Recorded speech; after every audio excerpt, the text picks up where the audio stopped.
It's good to see all of you again.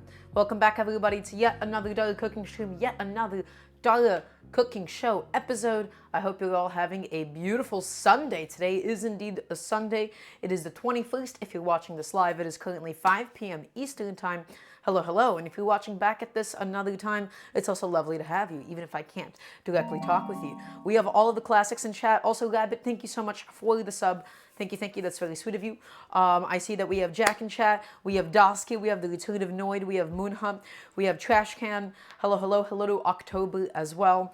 Hello to Kaze. Hello to Death Owl. Hello to M2 Dukog. Hi. It's good to have all of you. I'm happy to see all of you guys again. I'm pretty excited about today's stream. We'll get into what we're doing in just a moment. I've been having a pretty cozy Sunday. I've been doing a lot of dishes today in preparation for today's stream.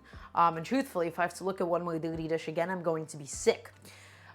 Which, you know, is going to be inevitable because this is indeed a cooking stream, after all, at the end of the day. How's everybody today? You guys doing good? My lovely little chatters, my lovely little sous chefs, are you all doing good today? We'll talk about what we're doing in just a moment. We're just going to wait for some more people to pour on in. Doing great. Happy to hear it, Kaze. It's always lovely to see you. Good. I'm glad everybody's doing well. And if you're not, guess what? This is the place to do better because we're going to chill, we're going to hang out, and more importantly, by the end of this, you're going to come out a better cook. Everybody is. That is what the beauty of this is, isn't it? I try to give everybody a little something new, you know, to take out of this. So today, my friends, we're not going to be doing anything that is technically new for me. This is a dish that I love doing for myself. We'll be doing a really beautiful chicken chili. And so there's a reason that I picked this. My friends, it is currently 20 degrees in New York City, or at least it was yesterday. It's cold, it was unpleasant, and when it's cold and unpleasant, there is nothing quite like a bowl of chili. If you're in the EU, I feel like chili is just sort of like referred to like any like spicy pepper. In the EU, you would just say like chili con carne, right? Or specifically like the UK. But that's what we're essentially making here. We're going to be making a chicken chili. It's going to be super delicious. We're going to talk about everything that is going into it. And this is something that is, to me, going to also be an excellent example of home food, of what it means to actually cook at home. You know, everything that we're doing today, in my opinion, really fits in super beautifully into the home ecosystem. So we'll go through every single component. Is everybody ready? Is everybody ready for the rundown? You know what I want to hear? I don't even have to tell you what I want to hear at this point. And also, if we have anybody new in chat at the moment, guess what? It is customary whenever I tell you to do something for you to say yes, chef. Because we just have a bunch of people saying yes, chef right now. Beautiful. That's exactly what I wanted to see. That's that kind of discipline that I expect by now. Okay, excellent. So, let's begin, my friends. Let's talk about my beautiful chickens here. Guess what? I have 2 whole chickens. Okay, actually, I don't like exposing it to you cavity first. That's like a lot at once, okay? Let's do the front side first. My friends, I have 2 whole chickens. So, everybody, it is essential that you get into the habit, I think, to buy whole chickens. And I'm going to tell you why. Number 1, cost effectiveness, okay? It is just straight up cheaper to buy whole chickens. So we have 2 whole chickens for you today. And then the second benefit of it is that you get all of the bones as a byproduct. My friends, the amount that having a homemade chicken stock that will make out of the chicken bones will actually level up your cooking at home is insurmountable. If you can't use powdered bouillon, that's fine too. But I'm telling you right now, homemade chicken stock is leagues and leagues ahead of any canned or boxed chicken broth that you can buy. It's way too expensive for what it is. We can make it at home, and the beauty of whole chickens is that it gives us this beautiful byproduct. So, what's really nice about, well, excuse me, I've got to first talk about like this little arrangement. So we have these 2 whole chickens. We have them sitting on a sheet tray with a wire rack. Anytime I buy meat from the grocery store, I always put it on a sheet tray with a wire rack. You can just do it on a tray, you can just do it on a plate, but I let it basically air dry in my fridge for about a day. And the reason for that is because the amount of times that you buy any piece of meat from the supermarket and it comes packaged in plastic and then it's sopping wet and then it makes a mess whenever you want to cook with it and it makes a mess on your cutting board, it is one of the most unpleasant things to work with. So we dry it out a little bit in the fridge, and that way we're going to get really easy product for us to work with. Does everybody got that? Does everybody understand? Also, hello to Trans Coyote. Okay, lovely. Get into the habit of buying whole chickens, and that's what I do anytime that I buy meat from the grocery store. Okay? Yes, yeah, rabbit raisins, absolutely. They do inject water into it as well for the sake of, oh, it's going to make it juicier. We can do wet brines, we can talk about that all we want, but all it does is it adds a lot of water weight and becomes very unpleasant to work with. We air dry things in this kitchen. Okay, next up, my friends, the most important ingredient, or I should say ingredients plural, in a chili is, guess what? The chilies. You got it. Look at all these beautiful little peppers that we have here. We have quite the assortment today. We're not going to be doing any dried chilies. The reason for that is because I want a lot more of the fresh vegetal flavors. Okay? I don't want any like super earthy, super fruity ones, any super smoky ones for today. But I want a lot of different vegetal ones. And so we have a variety of about 4 different peppers that we'll talk about. So these, my friends, are some poblanos. Okay? And all of these are going to get treated slightly differently. The poblanos, they're going to get charred. Okay, and they're going to get blended up into the sauce. These poblanos are a little bit more earthy, whereas like the bell pepper and these bad boys, the Cubanelles, right, also called Italian hot peppers or something, these are a little bit sweeter, sometimes they're a little bit spicy. The green bell peppers are like very vegetal, and these bring a little bit of earthiness into the whole mix of things. So we have this beautiful variety of green peppers, my friends, and all of these will find themselves into the chili. So we're going to have some chilies, or some of these like peppers in chunks, and we're going to have some of it basically pureed and into the body of the whole thing. Okay, and that way we'll get to show off a lot of what these different peppers can do. We'll get to show off a lot of different textures, we'll get to show off a lot of different flavors and everything else they have to say. So we have poblanos, we have Cubanelles, we have green bell peppers, and then I also have some serranos and jalapenos for the heat. Okay, and then in the back I have 1 teeny tiny tomato because I wanted a little bit of tomato, but not more than 1 tomato. I just want it for the acidity, I want it for the tomato flavor, but I do not want more than 1 tomato in this entire chili, because to me, it's all about the peppers, okay? Next, what do we got? We have some onions, of course. So we're going to use some to make the stock and everything. It's going to be like really simple. We're also going to have some sauteed into the rest of the chili as well. Because again, I like having my stuff that's like pureed, like my chilies pureed. And then I want to also have like the chunks of the peppers, and I want to have chunks of the onions that you can bite into. Okay, we have a little bit of red onion as well. We're going to make some pickled onions. We're gonna make some pickled onions. And yes, Jack, you can absolutely use tomatillos instead of tomatoes for something like this. So we're going to make some pickled red onions. It's going to be excellent because in my mind, my friends, for a chili like this, right? I want like shredded chicken. I want like this warm, slightly spicy, chili, and I want to top it off with some shredded cheese. We have some Monterey Jack, okay, that I have chilling out in the fridge until we're ready to use it. Some of this bad boy right here, some Monterey Jack for the heat, and then another really essential component, my friends. Everybody, I want you all to get into the habit of using dried beans, dried legumes at home. We do not buy canned beans anymore. Okay? We do purely dried beans. So these are chickpeas that I made yesterday in the pressure cooker that are going to go into the chili today. And we saved all of this bean cooking liquid. This bean cooking liquid is what's going to give this whole thing viscosity. It's what's going to give it body. So we don't strain it off. We're going to basically reduce it, and it carries all the proteins and starches that's going to help give us a very nice, thick, and delicious chili. My friends, making beans from scratch is super easy. We do it all the time on the stream.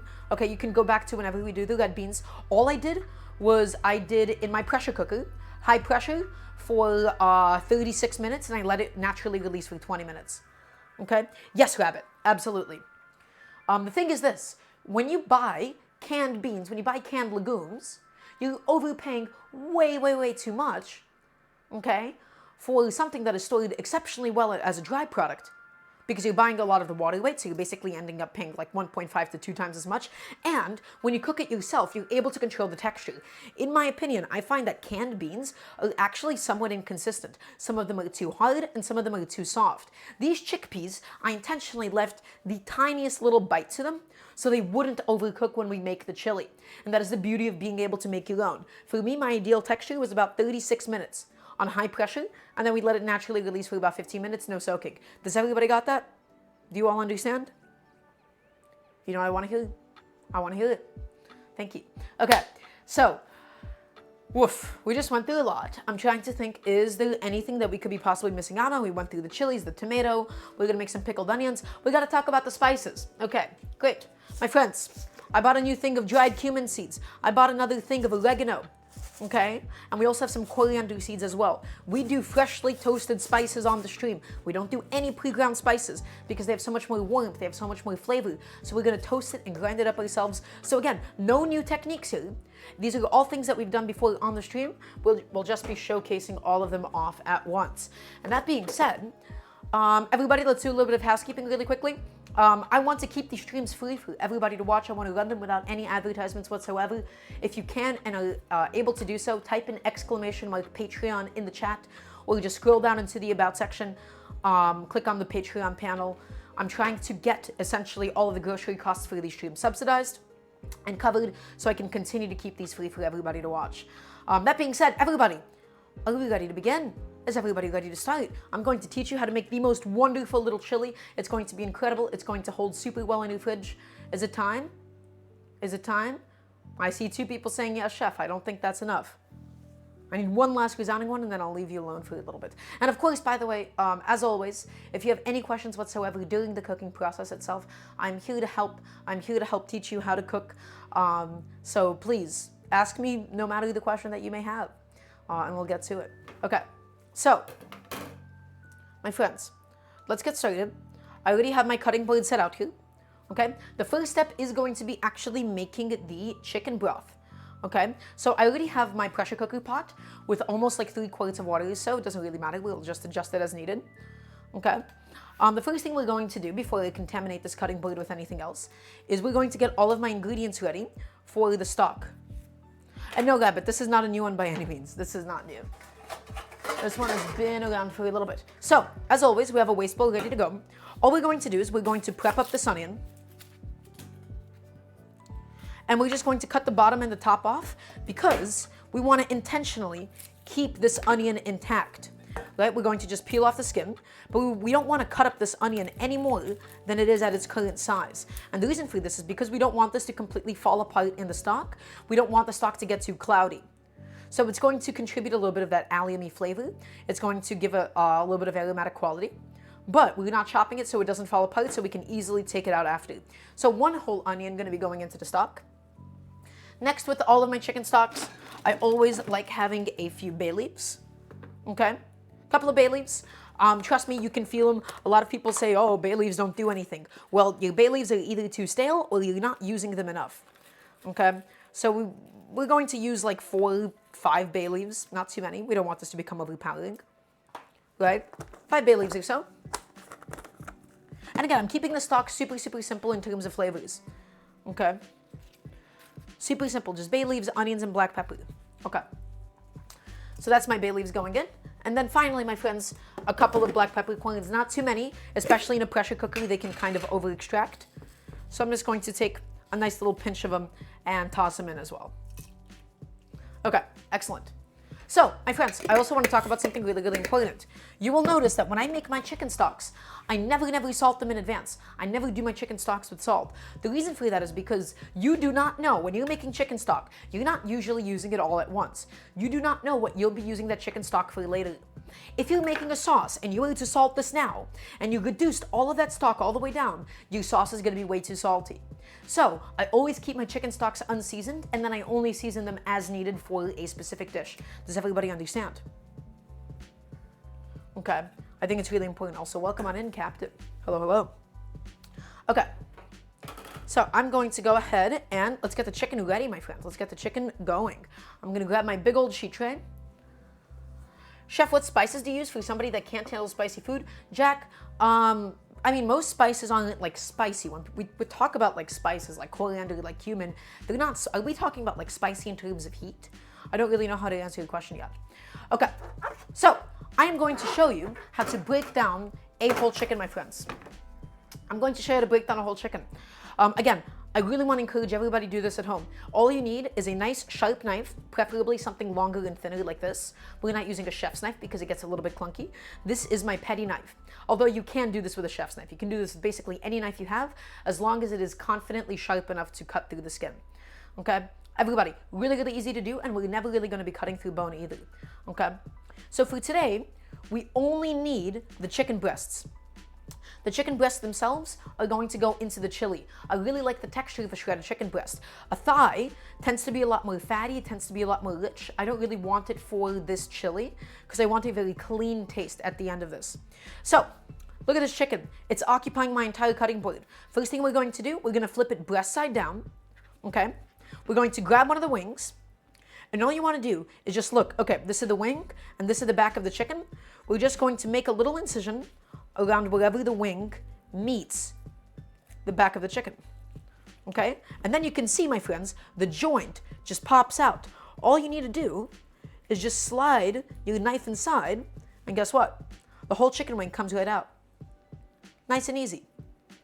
Beautiful. Okay, let's do the same exact thing to the other wing. And the wings I'm actually going to be using for my stock today. Okay? The wings I'm going to be using for the stock because I don't typically cook with chicken wings at home. So my friends, once again, take a look. The joint just pops on out. Nice and easy. Excellent. Great.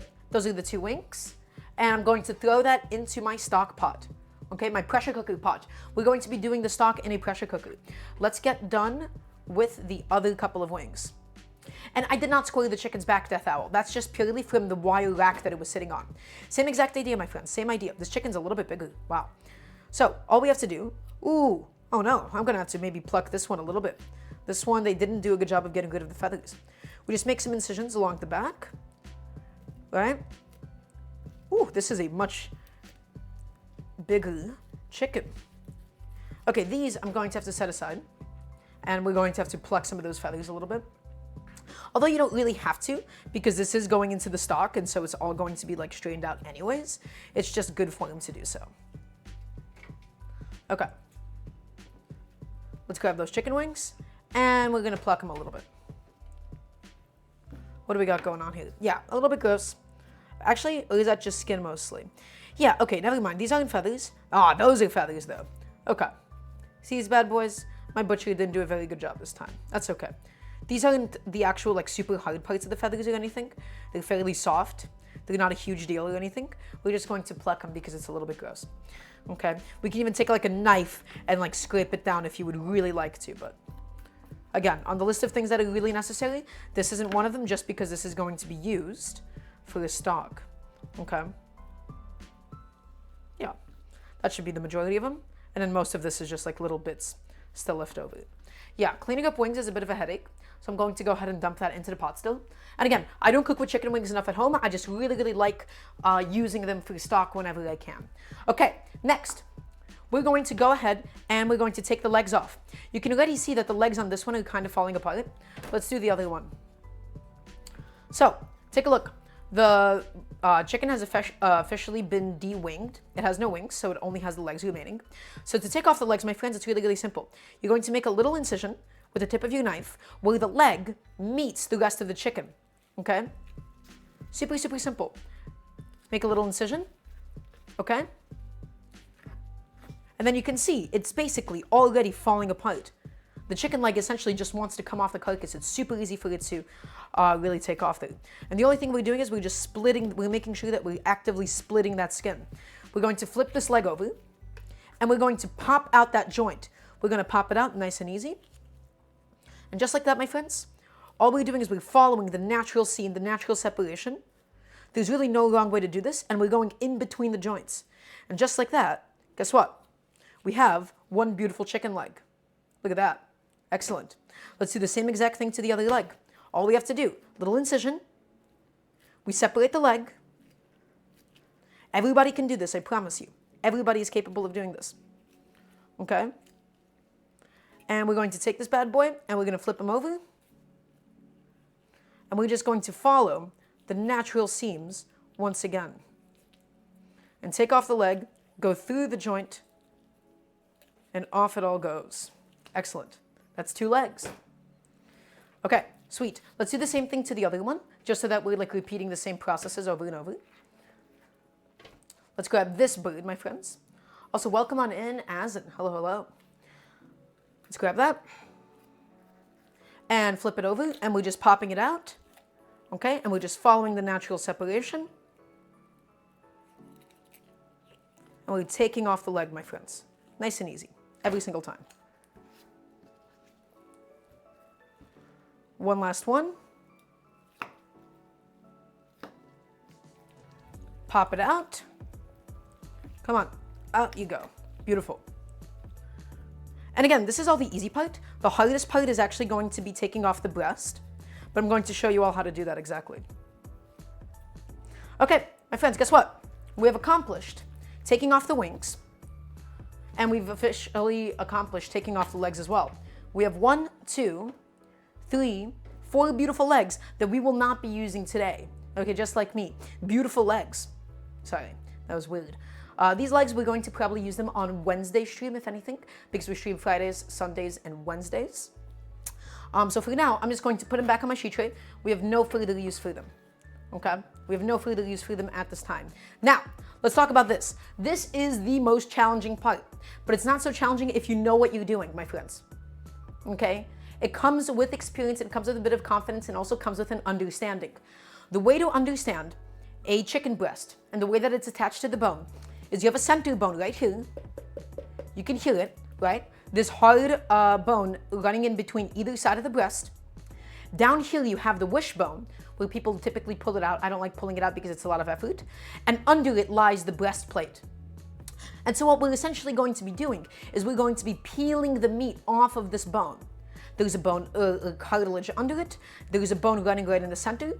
And we're going to just navigate that. I'm going to show you all how to do that. So we begin on either side of the breastbone right here, okay? So all you need to do, feel the breastbone. We're going to start by taking off this breast. So we go on this side of the breastbone, and we make one little incision, just breaking the skin, just as close to the bone as possible. All we're doing right now is we're just breaking the skin, okay? Let's flip it over this way to make it a little bit easier on myself. So all we're doing right now, we're just exposing the meat on the inside, and we're making sure that we're cutting through all the way to the end. All the way to the end and breaking that skin at the end, okay? And now, we're going to make a deeper incision. We're just going to, as close to the bone as possible, essentially going to be gently peeling off all of the meat on the inside. So, it just falls off. It basically just falls off the bone. The breast wants to peel off of this. You just have to give it a little bit of help. We're going to make another incision down this way, horizontally down the breast, okay? And now all we have to do, my friends, take a look. The breast is here, the bone is here. All we need to do now is just basically help to peel the whole thing off. Just help peel it off. Use your thumbs. Get into yourself. Use your thumbs and gently help it. And you can see the breastbone itself is starting to now be exposed. Okay? Really nice and easy. You don't have to do a lot of slicing. You don't have to do a lot of cutting at this point. And now we can see here as well the tender. The tender lies under the chicken breast. It's slightly attached. So all we have to do is just give it a little bit of help. Give it a little bit of help on the way out. Make sure that it's fully detached as much as possible. Okay? And guess what? The entire breast just pops out super, super easily, super simply. Off it comes. Okay? Off it comes. It's really, really simple. All you have to do is just follow the natural separations and use your instincts. Okay? You do this enough times, I promise you this can and will become completely second nature for you to do so. So just keep scraping, keep it all coming off. Okay? And then finally at the end, we're going to just cut it and take it off the whole bird. Okay? Beautiful. And we're leaving as little meat as possible to make sure that we're not wasting anything. I wasted a little tiny bit. I apologize. I kind of messed up at the end there. But take a look. There it is. That's one beautiful intact chicken breast, and that's what we'll be using for today. The chicken tender is right here. This is the tender. It lies under the breast. And this is our beautiful breast. Okay? Excellent. And that's how we did on one side. I went super slowly just to show you all the process of it. Let's do it a little bit faster now. Okay, we're going to go down here and we're making an incision as close to the bone as possible. We're cutting through all the way to the end of that skin. We're flipping it around and then we're making a horizontal cut that way. And then we're just scraping all of this meat off. Is that high quality chicken? Yeah, this is from my local butcher. I got him. But you can do this, of course, with any chicken. And the same idea, by the way, for any kind of poultry. Just with the tenderness of chicken, it tends to slip off the bone a little bit easier than something like a duck does. Okay? So again, we're just using our thumbs. We're just feeling around. And we're making sure we're not wasting any of this meat when possible. We're scraping it off. Off it all comes. Okay. And then we're just able to pluck the whole thing on out. You've never seen American chicken look so healthy, Jack? That's a funny thing to say. I don't think anybody's ever said that to me. Yes, my chickens are very healthy. Okay. But yeah, no, American chickens, they do tend to be quite huge. Okay. All we're doing is we're just taking this little slab of meat off. Off it all goes, my friends. Off it goes. Nice and easy. No need to rush it. And there you go. A second chicken breast. And this is the remaining carcass and the neck. This we're going to put into the pot. We've wasted as little meat as possible here. You're always going to have a little bit left over. You can't be completely perfect about it. All we're going to do is we're just going to split this in half a little bit, like so, and we're going to twist it off and throw this into the pot. Beautiful. That's one. And I don't know if I can divide. Yeah, I'm going to try my best to take the neck off of this one, just so that it lies in my pot a little bit easier. Okay? There's no right or wrong way to do this. We're essentially just twisting it off, my friends. Come on. It's not coming off this time. We have to really split the skin on the neck here. Come on, buddy. You can do it. I know you can. And we popped it off. Great. So this carcass, we're going to go ahead and throw this into the pot. And we're going to proceed with the next one. And it's very nice to split the carcass like this because we're just able to fit it and squeeze it in to a pot a little bit easier. Rabbit, yes, the neck has a little bit of meat on it. My Russian grandma, she would always like to pick off the meat after like making a stock or if we made like a roast chicken or something. It was a thing that she really enjoyed. Okay, my friends, same exact idea with this chicken breast. So I'm gonna work a little bit faster now. As close to the bone as possible. We're making one incision all the way through, okay? Perfect. Ooh, why is that tendon so tough? Okay, and we're going through. And we're cutting all the way to the end there. And then we're just using our thumb and we're just peeling off the tender. We're peeling off the tender, nice and easy, all the way through. Ooh, my wishbone ended up breaking off. That's okay, we'll come back to that later.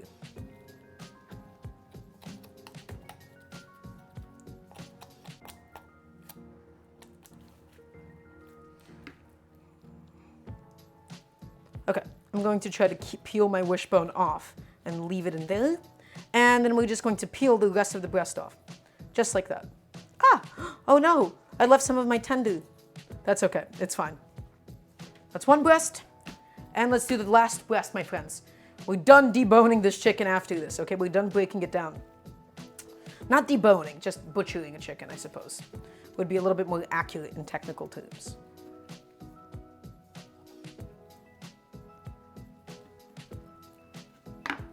Because we're not like taking all the bones out of the legs or anything quite yet.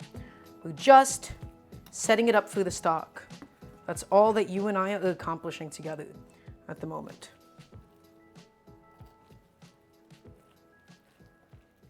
Okay, almost done here.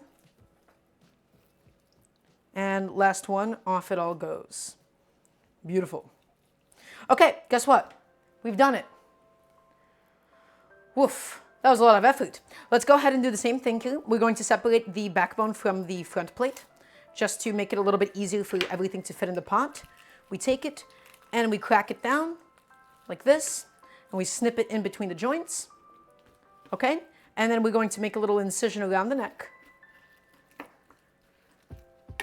And then we're going to just pop this neck out as soon as we do a full incision. Just pop it, give it a little twist, and off it should go. Perfect. And I'm going to put this into the pot. All right, I know that was a lot of work just now.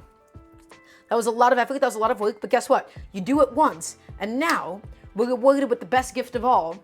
We have all of these beautiful pieces of chicken, right? We have these 4 incredible looking chicken breasts, and the tender still attached. Okay? And then we also have these 4 chicken legs that we will not be using for today. Okay? So I'm going to go ahead and take my gloves off really quickly. I am going to show you all the pot that is currently over there, and we'll do a little recap of that. So, my friends, in this pot at the moment, this is my pressure cooker pot. I like doing my stocks in a pressure cooker to save time on stream.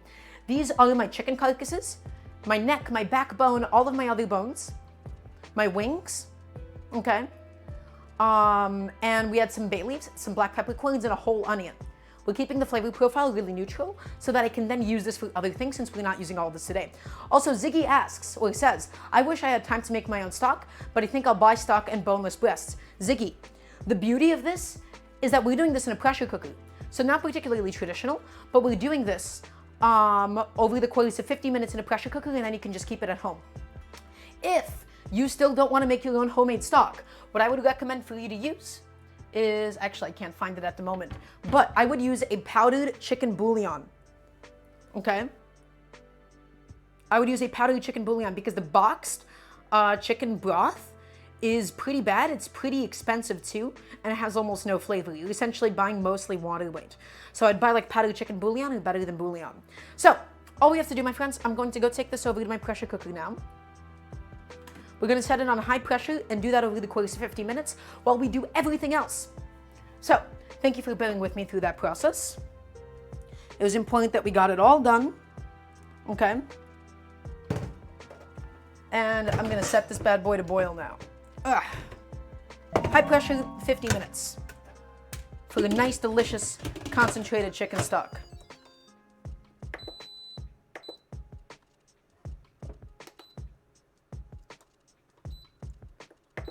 Okay.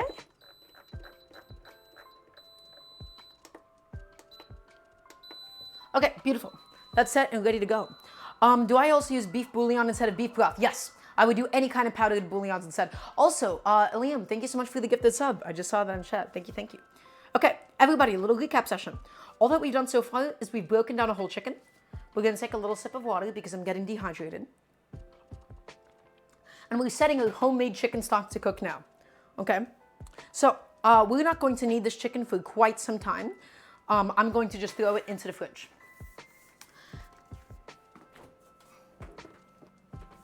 Also, I just saw a very good question in chat. Rabbit, you said, is stock and bone broth the same? So let me tell you something right now. Bone broth, maybe, is one of the biggest marketing terms I've ever seen. Okay? It's one of the biggest marketing terms I've ever seen in my life. Because all broth, in many ways, is just bone broth. It's how they have an excuse to sell you boxes of $7 broth that you do not need at all. It's not any more concentrated. It's not even gelatinous at room temperature or anything. So bone broth and broth are fairly interchangeable. Now, the difference between a stock and a broth, although many will interchange them as well, is in my mind, a stock is a little bit more bland, and a broth can be like fully seasoned and fully like ready to consume as is. Okay? But that's really, I use them interchangeably all the time. And nobody will get confused either if you use them interchangeably. The only thing I'm going to quickly do is I'm going to wash up my knife because it is contaminated with chicken. And so I'm going to take a second to do that because we got to keep clean as we cook. And then we can proceed with everything else, my friends. Does everybody hear that? Does everybody understand? Okay, I'm gonna grab that and I'm gonna wash that off.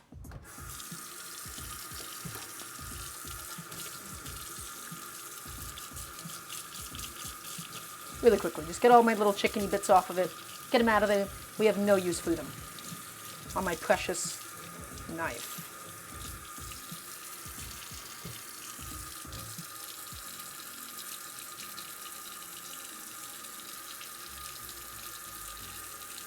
Off it all comes.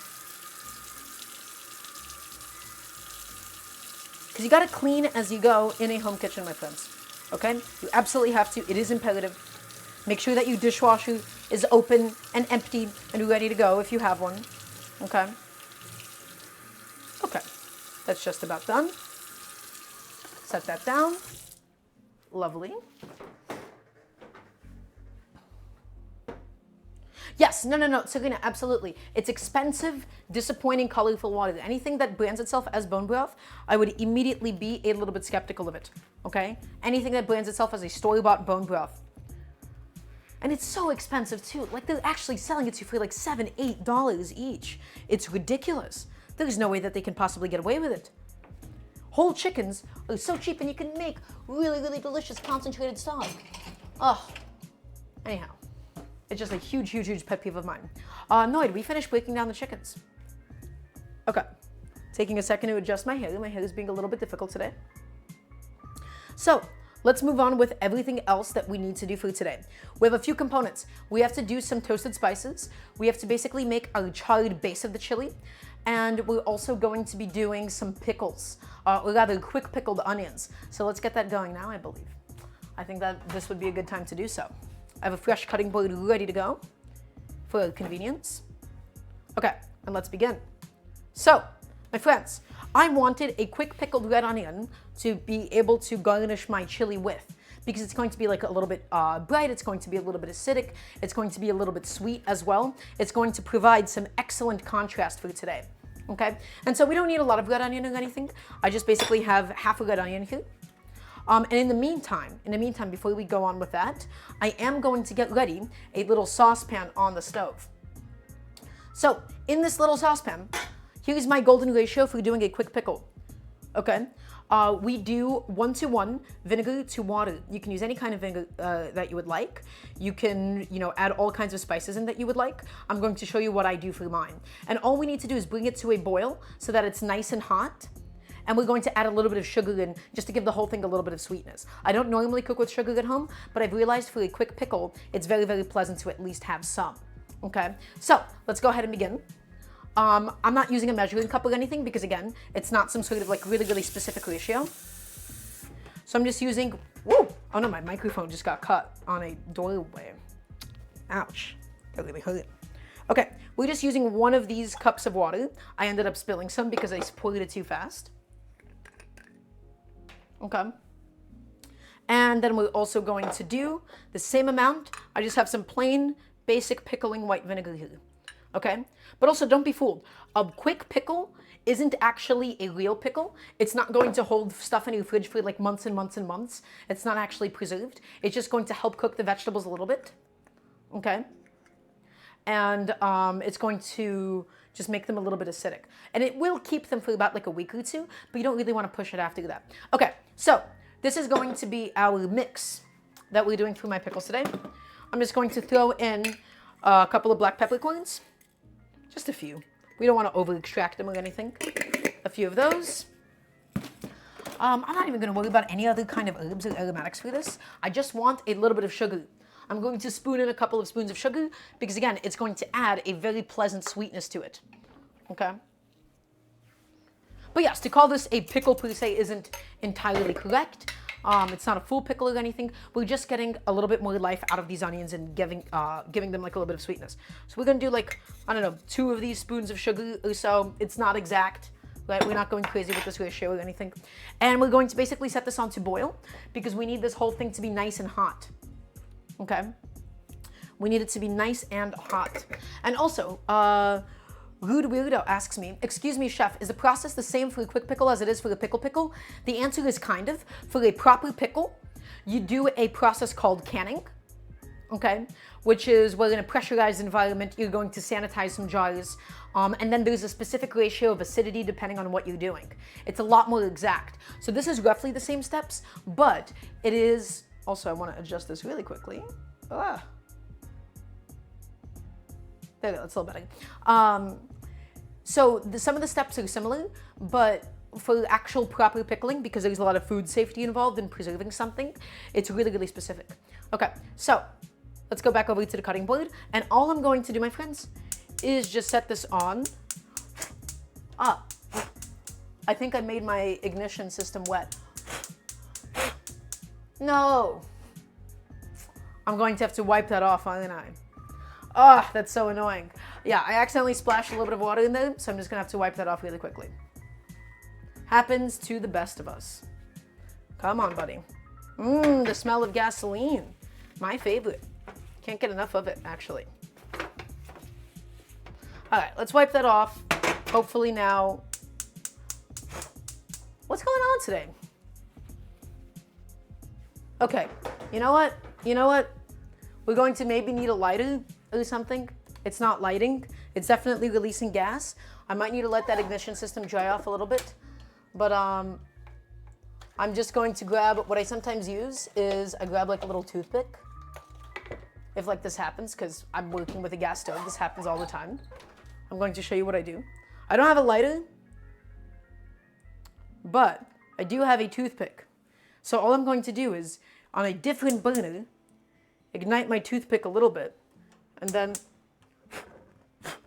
something like that. And then we're going to go ahead and put that into some cold water in my sink. That's it. Maybe not the safest, but a lighter would be just as fine too. Because it's releasing the gas, just the ignition system wasn't working there. Okay? Excellent. So that's going. We just got to bring that up to a boil. Okay? And now we can talk about the actual pickles themselves. We can talk about the pickles themselves. So I'm just going to go ahead and peel up this onion really quickly. I used this during yesterday's dinner. I was making some dinner at home. Okay? And we're just using half an onion for today. Again, we're not going crazy with this. And let's go ahead and grab a little container. We want the little teeny tiny Tupperware that we can then pack all of these onions in and cover it with the brine, okay, with the pickling solution that we're making. So we're gonna grab this container, and all I'm going to do, my friends, is we're gonna grab my knife that I already have washed off and sanitized, okay? I wanna cut this parallel to the grain of the onion. So if you look at it, an onion's cells are sort of running along this way. I want to cut it parallel to those, so not into rings, but into just like simple little slices like these. And you don't want to go too thick, right? You don't want to go too thick because you actually want the onion to cook a little bit. The idea is that you pour like this boiling liquid over it, and it's going to half cook it, it's going to soften it a little bit, and then it's going to flavor it with all that acidity, okay? But you don't want them to be too thin either. You don't want them to fall apart. Okay, so not too thin, not too thick. Just like that, my friends. Okay, that's going to be nice and easy. We're gonna grab my handy dandy little bench scraper and we're gonna put it into my jar or in my little container. Beautiful. Okay, and the only thing you wanna do is you wanna give them like a little whack. Or so if they're like staying a little too much together. You just wanna make sure there's like no massive pieces of it left. You need to make sure that they're all nicely and easily separated. Okay? Nicely and easily separated. Hits a little too close to home. Sorry. Anyhow, beautiful. Okay, and then we can think about other ways that we actually want to flavor our quick pickles for today, my friends. Okay, I want to do some bird's eye chilies because guess what? I have some bird's eye chilies that I wanted to get rid of. These are going to help make the whole thing really nice and spicy. So we're going to use about, I don't know, 5 of these things. We're going to get some really, really spicy pickled onions. Okay, and the only thing I'm going to do is we're going to trim off the tops. We can actually probably leave them whole on the inside so that like the seeds don't get like over extracted and we don't like run the risk of like biting into like a seed if we decide to chop these up, right? So I'm actually intentionally going to leave them whole. And I'm just going to scatter them around, nice and easy. My solution is coming to a boil. You really do want it at a boil though. Okay, not a simmer, I do mean a boil. You want them to get slightly cooked. Okay, and the other thing that we're going to do some crushed garlic cloves, not like minced or anything. We don't want to make the whole thing cloudy. I'm just going to give some of them a slight smashing. So I'm going to grab my head of garlic here, and we're going to grab some of the tiny ones that I don't love using anyways. And we'll do like 3 garlic cloves or so. And again, you can basically put any kind of flavorings that you want in this. It doesn't really matter too much at the end of the day. You can just do the vinegar and water and sugar if you would like. I like having a couple of things extra just for a little extra depth of flavor. Okay? So these 3 garlic cloves, all we're going to do, we're just going to give them a smash like this, just to be able to get the skins off. And the more that we smash it, the more flavor we develop. I don't want to mince this or anything so that we can easily pick them apart and not eat any of the pickled garlic. Okay? This is purely for the sake of flavoring the rest of the brine. So now that we've smashed them, the skins come off nice and easily, or at least they should. That's 1. My solution is boiling, so we'll pour it over in just a second. This should be number 2. Comes right off. Excellent. Number 2, and this is number 3. Excellent. Guess what? That's all that we have for the pickles, my friends. We have some red onions, we have some of these bird's-eye chilies, and we have some of the garlic. And now that all the sugar is dissolved and my solution is boiling, I'm just going to pour it in. So, once again, my friends, 1-to-1 ratio. 1-to-1 ratio, keeping it really simple, keeping it really, really easy. All this is, oh, actually, I didn't mean to do that. Come on. There we go. All this is 1-to-1 ratio of water to vinegar. I used about a cup of each. I added a couple of spoons of sugar just to give it a little bit of sweetness. I don't normally love cooking with sugar, but I've realized it is kind of important for the taste of these. Okay? And then I poured it over some sliced up red onions and some garlic and some of these red chilies, some of these bird's eye chilies. The chilies for a little bit of heat, the garlic just to add some garlic flavor, and a black peppercorns for a little bit of aroma as well. Okay? And so the only thing we need to do now, we're just going to let this cool off a little bit before we put it into the fridge. It is imperative that your solution is boiling. You do want it to be boiling because you want to slightly cook all of these ingredients so that it actually has that quick pickling effect in a short amount of time. Okay, so this I'm just going to set aside behind me, and I'm going to let it essentially chill out until we're ready to use it later on. And this is going to be the garnish on top of today's chili. It's also a very nice way to use up leftover chilies, leftover onions, if you already started something a different time. It's one of my favorite things to do with them. Okay, set that aside behind me. We're letting it cool off now. Does anybody have any questions at this moment in time? Does anybody have anything they want to say to me? And then we'll proceed with everything else that we need to do today.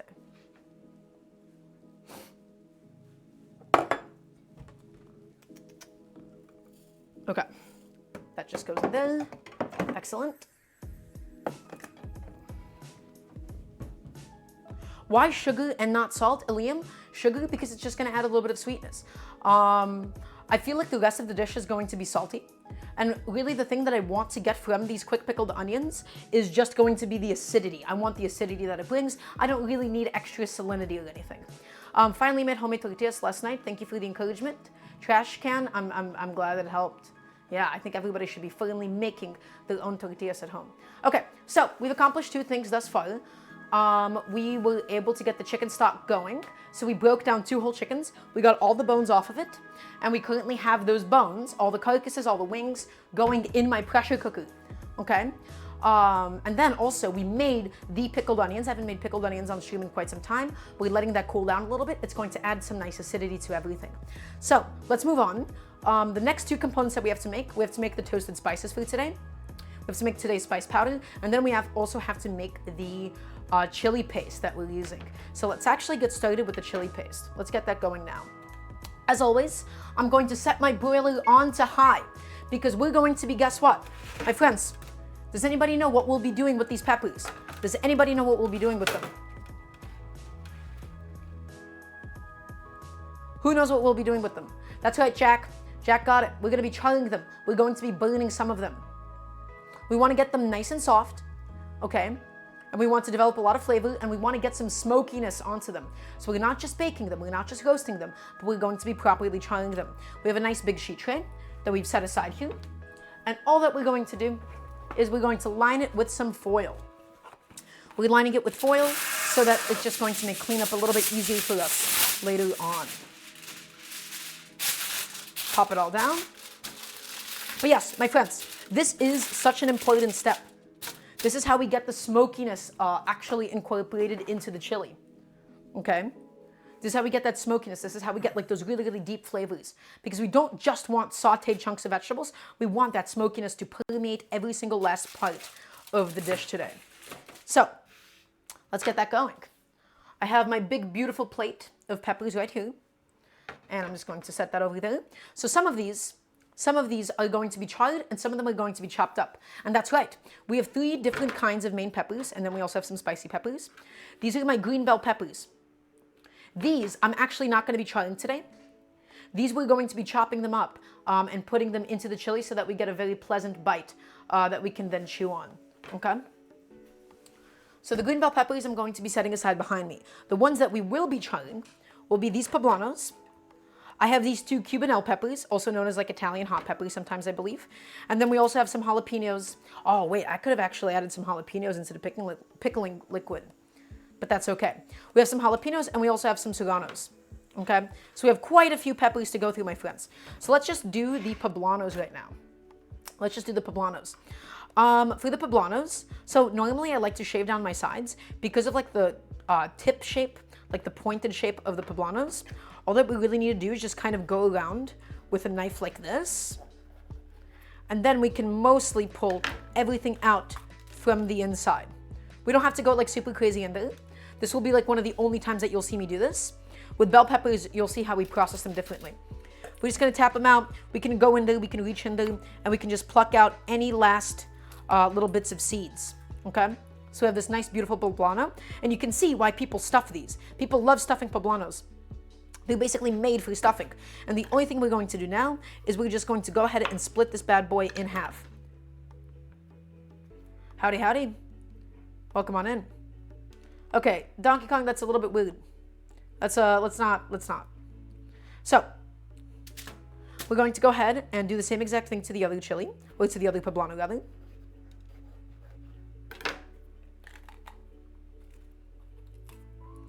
And we're just going to go in there and we're going to pluck the seeds out. And then we're just going to cut this in half so that it lays nice and flat on my sheet tray. Okay? There's nothing crazy to this process, my friends. Nothing crazy at all. Take it and you pluck it out. And you get those seeds out. Also, welcome on in, Scroblo. It's lovely to have you. Take out all those seeds and cut them in half. And again, my friends, we're going to be pursuing a beautiful chard on all of these peppers. We want that smokiness inside of this chili.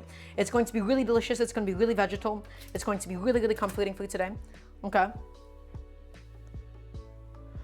I followed you since MasterChef. Keep on being awesome. I think you mean Chop Jr. But welcome on in, Vancouver Doom. It's lovely to have you. Okay. And we're going to go ahead and do the cubanelles in the exact same way, my friends. Nice and easy. Just trim off that head, go all the way around it. And this time around, I didn't get so lucky with the seed placement. And we're just going to cut this in half. And the cubanelles, they're going to add a little bit of heat, but mostly they're going to add sweetness into the dish today. In fact, I think I'm going to save one cubanelle just to chop it up. I'm going to save this other cubanelle to chop it up. Okay? Okay, great. Can we get a mod in chat, please? Thank you. I'd appreciate that quite heavily. All right, next we have to think about what else we're actually going to be trying. I have these lovely little jalapenos. I'm gonna cut the head off, and then we're just going to once again split it down the middle. We're going to keep the seeds inside this time because I do want some of the heat that the seeds will provide. What food should I eat if I want more glowing skin? I mean, really, the thing is, you just want to be drinking a lot of water. You just want to be drinking quite a little bit of water. Okay. Also, hello to you, ears picked up. Welcome on in. Let's go ahead and cut this jalapeno head off once again. And we're going to just be splitting it in half. I mean, you gotta have like, there's a whole skincare routine. That's a very complicated question. How hot are poblanos compared to jalapenos? Poblanos aren't particularly spicy at all. They tend to be quite inconsistent. Yeah, they're mostly like vegetal. They're a little bit sweet. They're like kind of earthy, but they're not hot at all. Jalapenos can vary quite a bit.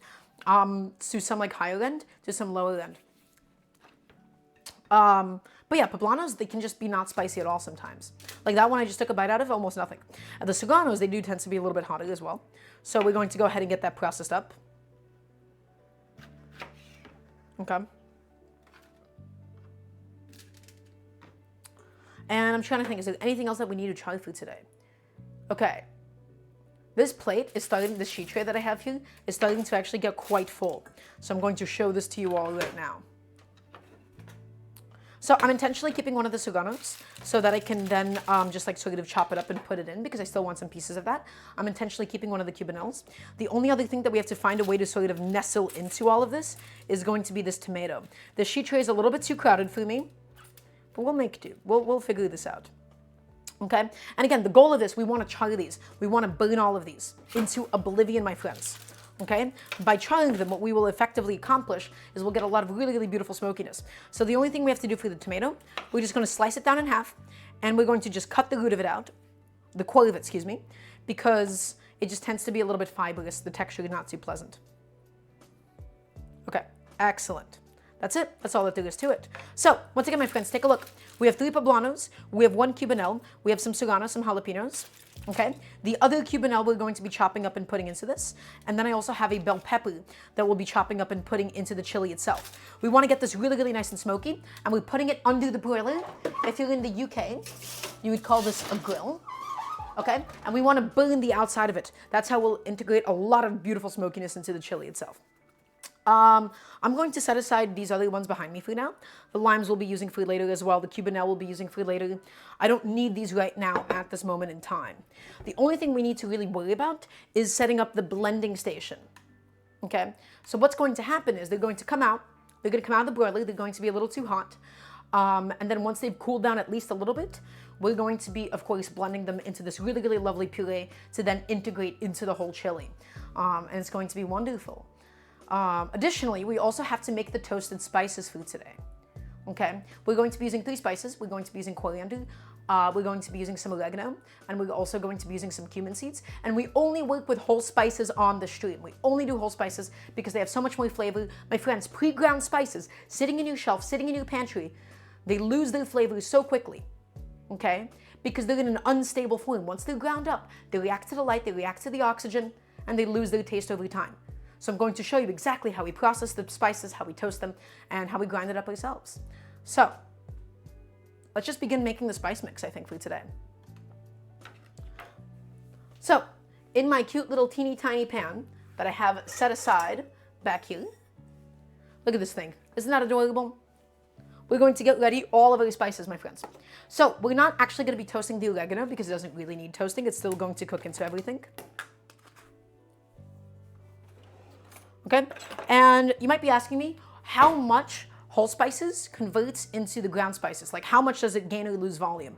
And I've actually recently learned, recently understood, that typically speaking, whole spices, they tend to be twice as much in volume as their pre-ground counterparts. Okay, so in total, I'm going to just spoon in a little over a tablespoon and a half. I'm not really measuring. I just want a bunch of cumin in this. I love cumin to death, my friends. Fresh cumin, freshly toasted cumin is so earthy. It has so much flavor to add. It has so much to say. And then basically half of the amount of cumin that we've ended up using, we're going to use some coriander seeds. Okay, some beautiful little coriander seeds. Oh no, did my music not loop? I don't think my music looped. Try that again. Okay, that's a lot better. That was a little scary for a second. Okay, excellent. And so, these are going to be the 2 spices that we're toasting. We don't really need to toast the oregano or anything. We're just going to grind it up to make sure that it evenly incorporates into everything. And so the coriander, it just like adds a slightly like aromatic quality to it. I don't know, it's like sort of at like the top of your palate. I feel like is a really good way to describe it. There is something almost black peppery about coriander seeds as well. And the cumin seeds have like a really, really beautiful earthiness. Okay. So this I'm going to set aside because we're not ready for this quite yet. The thing we're going to do first is we're going to check on our broiler, my friends. We're going to check on all of the beautiful peppers and our tomato and see how it's chugging along. Okay, and we can already see that it is beginning to blacken a little bit. It's beginning to blister a little bit, but that's not as far as we want to go. We want to really, really, truly, fully char all of these peppers, all of these tomatoes. Okay, because we want to extract as much of that smokiness as possible. We want to fully roast these things. So we're just putting it back in. Excellent.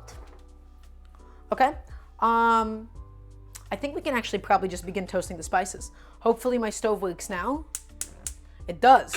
So my friends, whenever you're toasting spices, you want to always be moving them. You can do them over a medium heat, but you want to be constantly moving them. You want to make sure that none of them are burning on the bottom. Okay, because we don't have a conductor like an oil or anything. We're just doing this on a dry pan. And this step, by the way, isn't too essential or anything. All this does is just help make the spices taste a little bit warmer. It's going to slightly change them. But the spices are still going to be fried in a little bit of oil later on. Okay, so we're just toasting them up. We're toasting them up. And we're keeping the whole thing moving. In fact, I think I'm just going to get my chat right next to me so that I can read it at the same time. Perfect. Keeping the whole thing constantly moving, and we're going to be looking for some slight wisps of smoke. Okay, we don't want to push it past that point. That's just going to tell us it's not burnt. We're keeping the whole thing moving. Does anybody have any questions at this point in time? Remember, I am here to help you learn how to cook. What temperature is the oven? No idea. We have the broiler set on. So we're not really heating up the entire air temperature of the oven. We're just using the top heating element of the oven. Okay? Although you could just do this on like your hottest possible oven temperature as well, probably. All we care about is the flame on top. We care about the flame on top because we don't really care about cooking it. We just want to try it. Okay. Not smoking quite yet. We're going to keep pushing it. Keep pushing it, my friends. So, your 8 petty knife question. Stainless steel or carbon steel for everyday usage? Serena, I have to say, I've recently become a lover of carbon steel knives. They stay sharp so much longer than stainless steel does. Of course, they take a little bit more maintenance, right? You can't necessarily like neglect them like you can a stainless steel knife. But I love carbon steel knives. Carbon steel knives, they actually just hold an edge for so much longer in my experience than stainless steel ones. Not smoking yet. We're going to keep pushing it. Keep pushing it, my friends. And again, it's fine to undershoot this slightly because the spices are still going to be fried. Okay. Almost there. Couple more seconds. Chef, can you toast all spices? Are there spices you shouldn't toast? Really good question, Nugud. I typically try to avoid toasting any kinds of herbs. And of course, there's like some traditional uses, some non-traditional uses, but I typically try to avoid toasting any kinds of herbs. Okay, so this is now fully finished toasting. All we're going to do is we're just going to dump it all into my lovely little mortar and pestle. Okay, just slight wisps of smoke. You can really, really smell it now. You can really smell those cumin seeds. You can really smell the coriander seeds. And we're also going to be checking on those vegetables that we have under the broiler. Okay, because we don't want it to set on fire. We just want to be able to confidently char up the tops. Okay. Also, Jack, that's not necessarily true. Stainless steel doesn't break easier. That depends on the hardness of the steel. The harder your steel is, the easier it will chip. The softer your steel is, the more it tends to bend. Okay. All right, let's take a look at these bad boys. Oh yeah, that's perfect for my tastes. That's what I'm looking for. There it is, my friends. Excellent. And that's all we needed to do. We charred up all of our peppers beautifully. The tomatoes, the Cubanelle peppers, the Poblanos as well, the serranos, the jalapenos. Okay? And all we're going to do now is just basically cool them off enough until we can confidently blend them in an enclosed blender. Okay? Really, really nice and easy. Excellent. So we're just letting them chill off now. Look at this amazing variety of peppers that are going into today's chili. We're not just using pre-ground chili powder.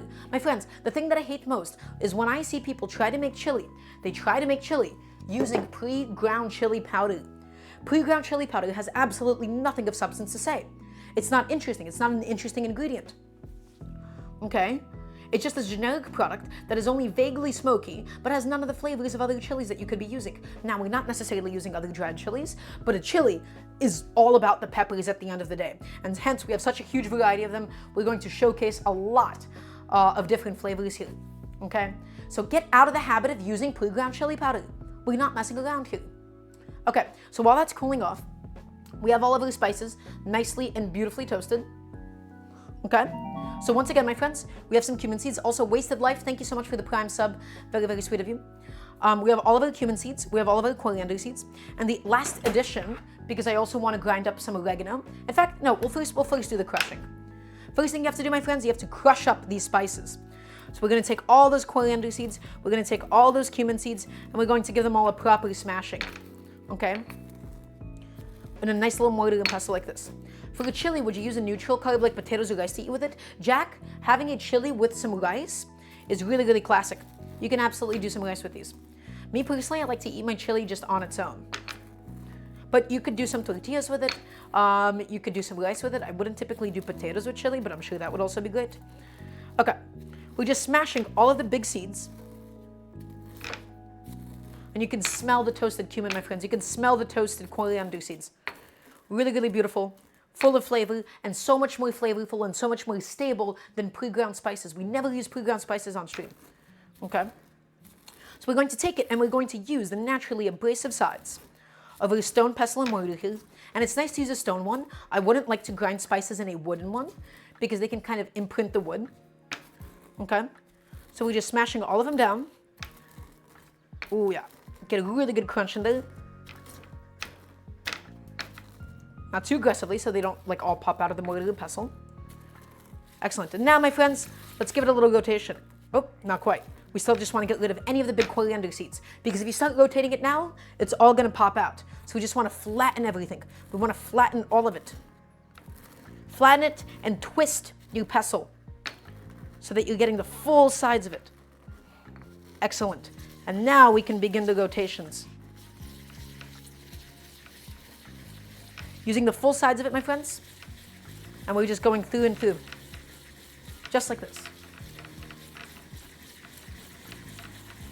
until we get a very nice little fine powder. But we're going to stop here for now, and we're going to do about a tablespoon of also some fresh whole oregano, my friends. I just bought some the other day.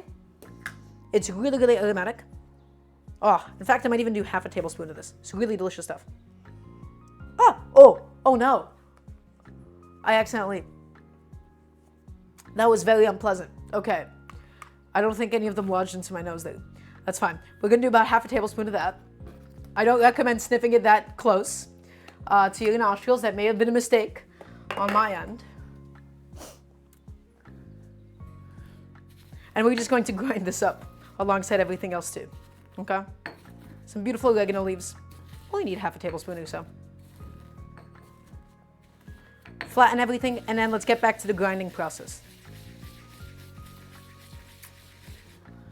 We're just rotating. We're using the full sides of the mortar and pestle here. We're rotating along. We're smashing every so often. And we're just trying to get rid of any of the bits. Okay? Any of the bits, any of the little fibers or so.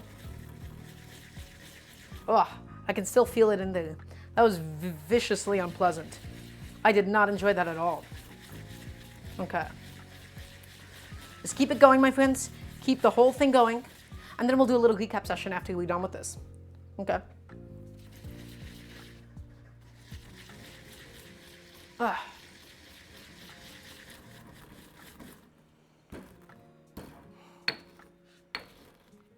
Smash it all down. And look at all these beautiful spices, my friends. The cumin, the coriander, the oregano. Full of so much flavor. So much to say. Yes, so wooden ones, your gourmets, wooden ones are very, very nice for things like that.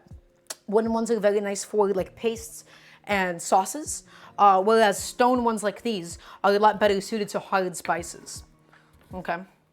Because the wooden ones, they don't give you like enough weight, and you can sometimes just end up squishing your wood when you treating it like with spices, or handling spices inside. Okay. Just keep it going, my friends, keep it going.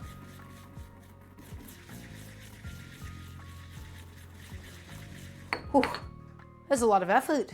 I'm gonna have a little sip of water.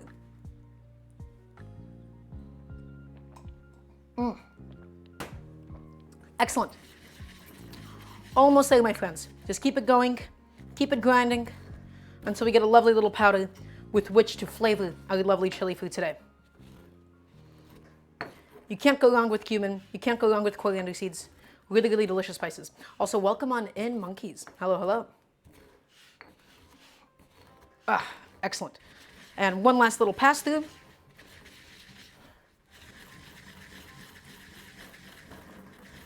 Man, I should really just get a spice grinder at this point. That would have made some really quick work of all of this. Okay, almost done. You love the windows for the different cameras? Well, I'm glad to provide you, gourmets. Welcome on in. How'd you find the stream? And do we have any other new viewers today? Excellent.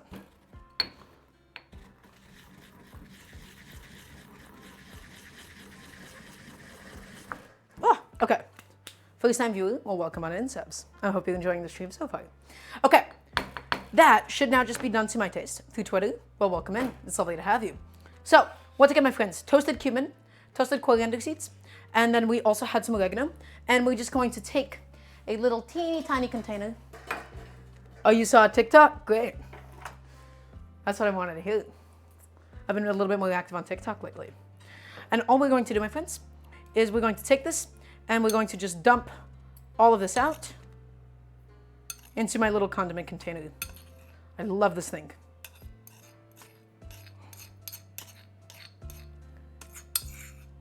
Beautiful. Okay, everybody, are you ready for a recap session? Is everybody ready for a recap session? You know what I want to hear? I want to hear a nice resounding guest chef from everybody watching right now. Perfect. That's what I want to hear. So, we have so far accomplished quite a few little things. First thing that we did currently off camera, okay, off camera, I have happening my chicken stock. It is currently in the pressure cooker, 33 minutes left. We broke down 2 whole chickens. We got the legs off. We got the breasts off. The bones are making the most wonderful stock for us. My friends, get into the habit of buying whole chickens. Homemade chicken stock is so much better than boxed chicken stock, okay? And whole chickens are a lot cheaper as well. So we only work with whole chickens here on the stream. Okay, next thing that we did. We made, for the garnish today, now that this has cooled off enough, I can put this into the fridge. These are some quick pickled red onions. So we combined equal parts vinegar and water. We mixed in a little bit of sugar, and we added this to a bunch of sliced red onions with some of these red Thai bird's eye chilies, some garlic, and some black pepper. And so now, I'm going to be slapping a lid on it. Now that it's no longer like boiling hot per se, I'm going to be slapping a lid on it, and I'm going to be throwing this into my fridge, and that's going to make a wonderful little garnish for today's dish, okay? For today's chicken chili, that's what we're making today. We're making a chicken chili, all right? Next, we made all of these really, really beautiful pre-ground, we made all these beautiful ground spices. So in here we have some cumin seeds, some coriander seeds, and some oregano, and we toasted all of it ourselves because we don't work with pre-ground spices here. We toasted it and we made this lovely little spice powder that's going to go into today's final chili, okay? And then we've also finished charring, and we're letting it all cool down now. Let me see if the sheet tray, can I handle this yet? I sure can. This, my friends, I have some beautiful poblanos, some cubanelles, some serrano, some jalapenos, and some tomatoes, and we just charred it under the broiler. We got it nice and blackened, and this is what's going to be actually constituting the base of today's chili, okay? It's nice and smoky, it's nice and delicious, and we're going to puree it down, and it's going to be really, really wonderful stuff. And then the other things that we have to do, we just have to prep what is actually going to be going inside of the chili today. So, everybody, before we continue, once again, I want to keep these streams for everybody free, for everybody to watch. I want to do these full time. If you can, please support me on Patreon. You can type in exclamation mark Patreon in chat. You can scroll down. Anything really helps with the cost of the groceries for these streams. It'd be really, really appreciated because I want to keep all of this free and accessible for people watching. So, my friends, let's head back over here. Beautiful. Let's go ahead and just get rid of some of these seeds off my cutting board because we have no use for them. These are just from some of the peppers. Okay, and now we have to actually think about what else is going inside of today's chili. We're going to have some pieces of peppers. We're going to have some pieces of onion, okay? We're going to also have the chicken itself. The chicken, we're only going to be using the breast today, and we're essentially going to be gently poaching it. We're going to gently poach it so that we don't overcook it, and then we can easily shred it up for today's chili. I don't want to use the thighs because they do tend to be a little bit intense, a little bit more meaty, a little bit fatty. I just want some nice, lean, shredded chicken breast so the shredded chicken breast can really like soak up all that sauce, okay? So let's head back over here before we even think about the rest of the chicken, my friends. I have these lovely bell peppers, okay? These bell peppers, these green bell peppers, this is what I wanted to bite into for today's chili. I have this one cubanelle, I have these bell peppers, and then I also have the serrano. This is the stuff that's going to get sauteed that we can then actually feel, okay? So it's really nice to do this when you have multiple ingredients. This is one of my favorite and most exciting culinary concepts. These are all ingredients that we've also charred, but guess what? We're able to show off two really, really different sides of it. By doing some of the bell peppers like this, and by doing the cubanelle like this, we get to really, really highlight just some of its like sweeter flavors, and we get to really feel its texture this way. With these, we get to really, really show off how beautiful they are when they're like smoky and burnt and like really deeply roasted. So we're going to get two very different sides of the pepper today, okay? So I love doing this anytime that I cook, to be able to enjoy and treat ingredients different ways like this. So here's what we're gonna do, my friends. For the bell pepper, we're going to square off the bottom, meaning we're just slicing off the bottom of it so that it stays nice and flat. Otherwise, bell peppers, they tend to be a little bit wobbly. They tend to be a little bit wobbly like this, okay? And wobbling is bad, all right? So we're just going to be trimming off the bottom of it, just a very, very thin layer, just squaring it off so that it can stay nice and flat. Okay, and now, my friends, what we're going to do is we're going to go down the sides of the bell pepper and we're going to shave it off. So we're leaving all of the white part, all of the seeds on the inside. Now, this doesn't carry any heat on a green bell pepper, but all it does is just have kind of a bland, spongy texture that doesn't really contribute anything into the final dish. Okay, so we just shave down all the sides of that bell pepper. We're going to do the same exact thing to this one. Just shave off those sides, shave off those sides, shave off those sides, shave off those sides. Beautiful. And now, my friends, take a look. All of the seeds, all of the white part is kept inside in this little cage, essentially, and we have all these beautiful little things of the green bell peppers here. Okay, and so now let's think about the way that we actually want to process these.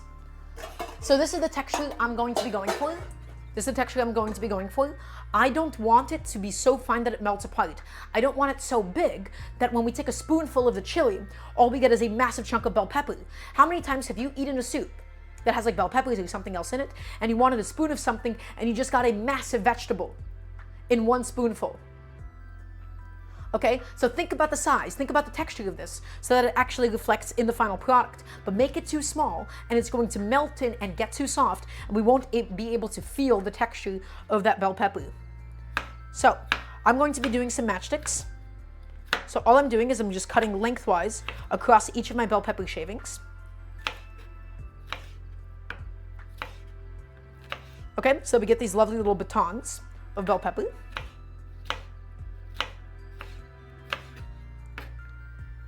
Also, welcome on in, Network. Hello, hello. Network. It's lovely to have you. Okay, and last little one right here. And we also have a couple more that I've set aside from there. Okay.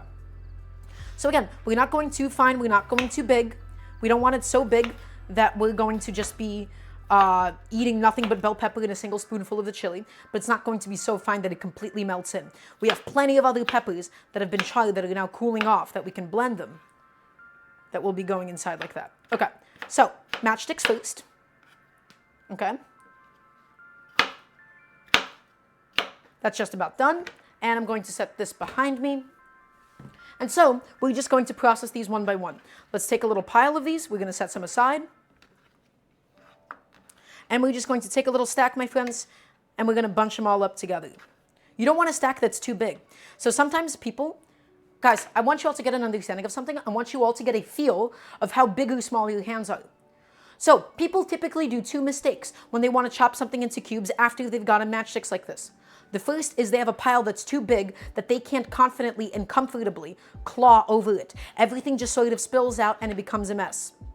The second mistake people do is, I guess it's not a mistake, this is kind of an efficiency thing. They do like 3 at a time and it's super, super slow, but you get really pretty cuts that way. Find whatever stack your hand can handle the best. After cooking for a very long time, I know that my hands can handle a stack like this pretty well. Okay? And so now we're just going to be pursuing a small to medium dice, my friends. Small to medium dice, not so fine that it melts in, but not so big that it occupies an entire spoonful of the chili. So get comfortable. And this is a huge thing that people don't understand about knives. You have to play around with this kind of thing and figure out what works for you. Because my hands, these paws, are not the same size as yours. Yours could be bigger, yours could be smaller, okay? And so to get comfortable using a claw like this, it takes a little bit of time, it takes a little bit of patience in figuring out what's just best for you. So don't force it. If anything, go smaller than bigger, because if you go too big, it's just going to spill all over the place. And we're just cutting up some little cubes. We're using the front knuckles to guide our knife. Everybody can learn really good knife skills and get really, really beautiful cuts, okay? And so this doesn't have to be perfect, but I like keeping them consistent for something like this, because the more consistent they are, the less you run the risk of some overcooking and some undercooking, okay? But it's not the end of the world if you're a little bit more haphazard with this. It's your chili. You're able to do this as you want, because remember, I am not teaching you a recipe. At the end of the day, I'm teaching you a technique, okay? Does anybody have any questions about this process so far? We're just going through. Beautiful little bell pepper, nice and vegetal. Again, not spicy at all, right? This is just so that we have a little crunch. And yes, Liam, that's why we don't rush when we cook. If you're rushing when you're cooking, okay, and you're always operating under a deadline, cooking becomes that much more unpleasant. It's a lot easier and a lot more fun to cook when you're not hungry, when you're not rushing. Do things in advance. Oh, chef, would I use an apple for acidity in the chili? No, Jack, I would not use an apple for acidity. If you want acidity, I mean tomatoes, but also we're gonna garnish the top of this with lime juice. And we're gonna have the pickled onions. So I really wouldn't try the apples. I think the apples would be a little bit too dissonant for me. It'd be kind of like an off-putting flavor for me. Okay, and last little bell pepper. So just chop it up. One last time, nice and even all the way through. Beautiful. Let's take it and we'll throw it into the bowl. And then let's chop up the other ones as well. So we have this lovely little cubanelle. Okay, my hands are starting to get a little bit dry. So I'm gonna wash them off and I'm going to put on a nice little nitrile glove. Okay, because I have eczema and I gotta protect my poor little dainty feminine paws. Okay, it's not easy. It's not easy being a guy like me in the kitchen. So. Okay, you know what? I'm glad that I can provide in that case. Okay, my hands are a little bit wet. It's always difficult to put on gloves if your hands are slightly wet at all. Okay, so the cubanelle is going to be providing a little bit more sweetness than the green bell pepper will, and it will also be providing a little bit of heat. Okay, but we're not looking for an outrageously spicy chili or anything.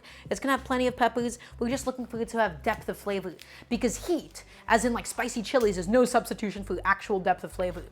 Okay, so once again for the cubanelle, we're going to just give it a little rotation along with a knife like this, and we're gonna pop the top off, and then we're gonna go inside and we're just gonna scoop out those seeds, nice and easy.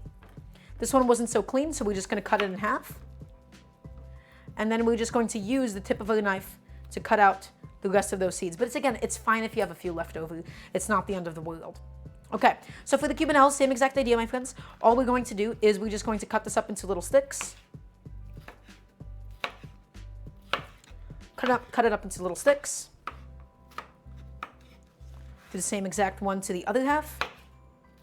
And so the cubanelle, let's give those a little taste.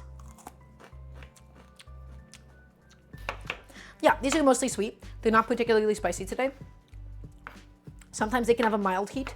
And we're just going to be cutting them up the exact same size as the green bell peppers. Okay? And that stack was really, really nice to handle. Hello, Tubagon. It's lovely to have you. Welcome on in. But again, a beautiful chili is about showing off a really, really huge different variety of chilies. It's not about having just pre-ground chili powder and just green bell peppers. My friends, look at this variety. We got the cubanelles, we got the serranos, the jalapenos, and the poblanos as well, going into everything today. And we're doing them two ways. Some of them are going to be sauteed and chopped up, okay? And some of them are going to be pureed into that delicious smoky, puree that will then flavor the whole chili. Because to me, you can't really have a chili without that essential smokiness, okay? So we're scraping up, we're getting rid of the last of these.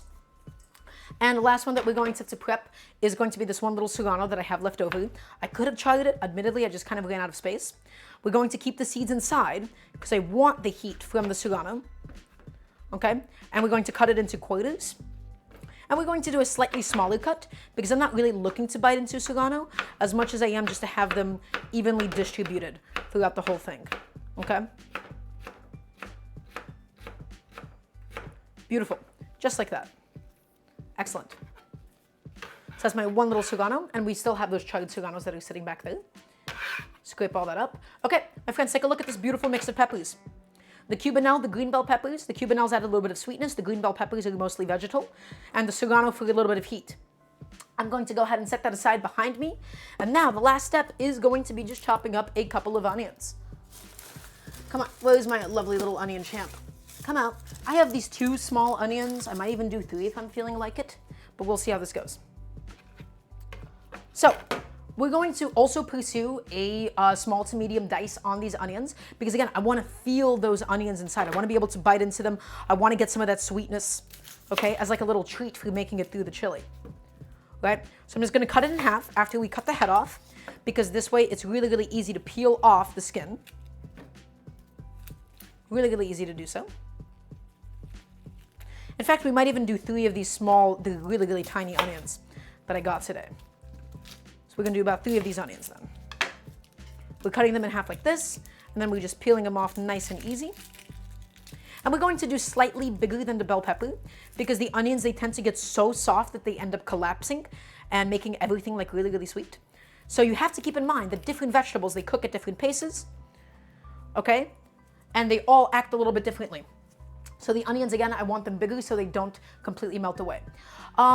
Gloves are not important for this at all. I'm doing this mostly to protect my hands because I have really dry skin on my hands, okay? So for me, it's a very necessary step because my hands can't really take prolonged exposure to things that are wet or acidic or even like spicy. So we're gonna grab one more onion that I have down here for us for today. One more little teeny tiny onion. Excellent. But yeah, I made a whole TikTok about this recently. And we're gonna just go ahead and cut this thing in half. But yes, yeah, and I wouldn't use gloves for everything. I just use gloves when I'm handling anything like particularly acidic or anything wet for a long amount of time, okay? Okay, and so we're going to once again use a bench scraper here, except this time we're going to be getting rid of all of the onion peels, all that onion skin, just like that. The pressure cooker has about 17 minutes left on it because remember, we're making a homemade chicken stock for today. Okay, we don't use any store-bought chicken stock. Everything for this chili is done from scratch, my friends. So, onions, small to medium dice, a little bit bigger than the bell peppers is how I want them. So I'm just going to make some incisions, like so. Sometimes I do wear gloves in the shower. I do, Zeno. And all we're going to do, my friends, is I'm going to wipe down my knife first. We're just going to give them a little slice. We're not chopping them. We have a nice sharp knife. If you're crying when you're cutting onions, your knife is dull. So we're slicing it. We're not chopping it. We're not cleaving it like an axe. We're slicing it all the way through. Next one, cut it in half like this, quarters like that. So we get these nice little incisions into the onion. And the onions, my friends, they're going to add a lovely sweetness, a lovely alliuminess to the whole thing. We're going to take our bench scraper once our cutting board gets a little bit crowded, and we're going to drop it onto my transfer plate. I'm going to just clean up the station because it has a little bit of the onion skin still left on it. And I gotta say, working with a small onion is a lot more pleasant than a big one. It doesn't fall apart everywhere quite like this. Also, Eliam, thank you so much for the gifted sub. Thank you, thank you. Guys, are my sub notifs showing today?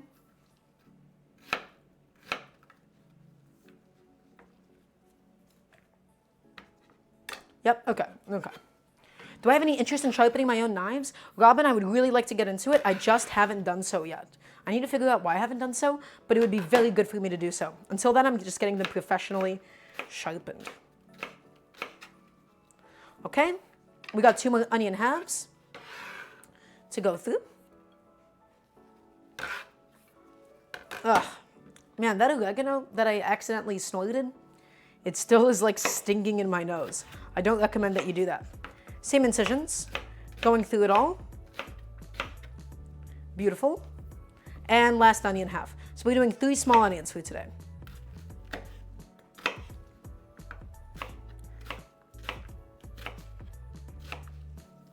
Okay. And let's scrape it all in and get it into my transfer plate for ease of access later on. Okay, everybody, little recap session. We have done the majority of the prep for today's stream. We've done almost everything that we've needed to do. So, is everybody ready for a little recap?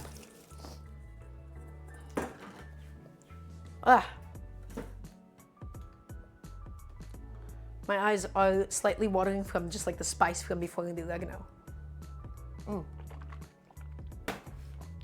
So my friends, we've accomplished quite a bit. Currently in my pressure cooker, I have going some chicken carcasses, some chicken wings. We broke down 2 whole chicken and we used all those bones to make a beautiful chicken stock for today's chili and then for some other recipes later on down the road. Okay, next, we made some really, really lovely pickles, or rather some quick pickled red onions. I'm going to show you those right now because they're chilling out in the fridge. Okay, so we had some red onions, we had some bird's eye chilies, we had some garlic, and we had some black peppercorns. Okay, and now you can see they have this lovely pink hue the longer they sit. We boiled in equal parts of some vinegar and then some water. We added a little splash of sugar to it as well. And this is going to be the garnish for today's chili. Okay, it's going to be really nice and delicious, and the longer you let it sit, the more intensely acidic it's going to be.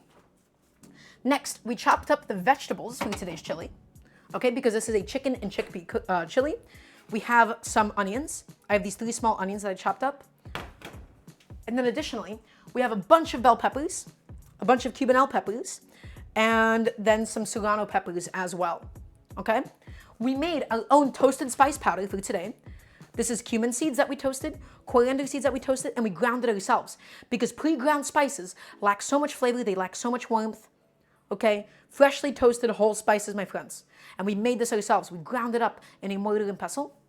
And then finally, the last component, which we're about to get to doing now, is we have all of these lovely, beautiful charred peppers, my friends. We have some poblanos, we have some cubanelles, we have some serrano, some jalapenos.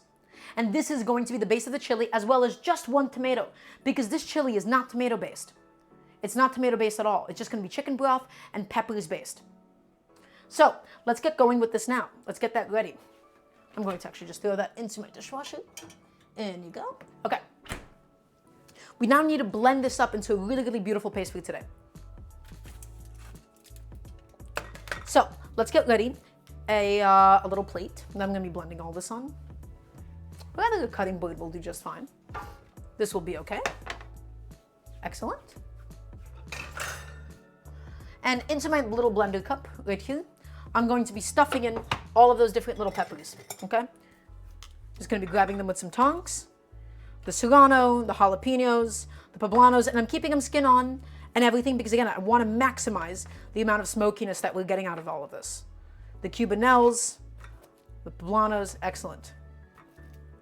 I don't think I can fit everything in one batch, so I think I'm going to have to do probably 2 batches of this stuff. So let's begin the blending session.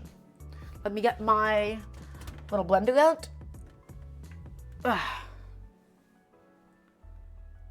And where's my blending blade? Oh, there it is. Okay, sweet. Let's get this bad boy nicely plugged in. And let's set it up.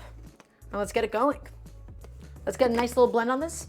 We're doing this in 2 batches so that we don't overfill it, so it doesn't really struggle to get through it all. And we're going to have this beautiful puree that's going to flavor today's chili. And let's set it on. And get it blended. Get the whole thing blended. A nice, fine puree. Okay? And then, we're also going to want to set aside a bowl where we'll be dumping all of it out on.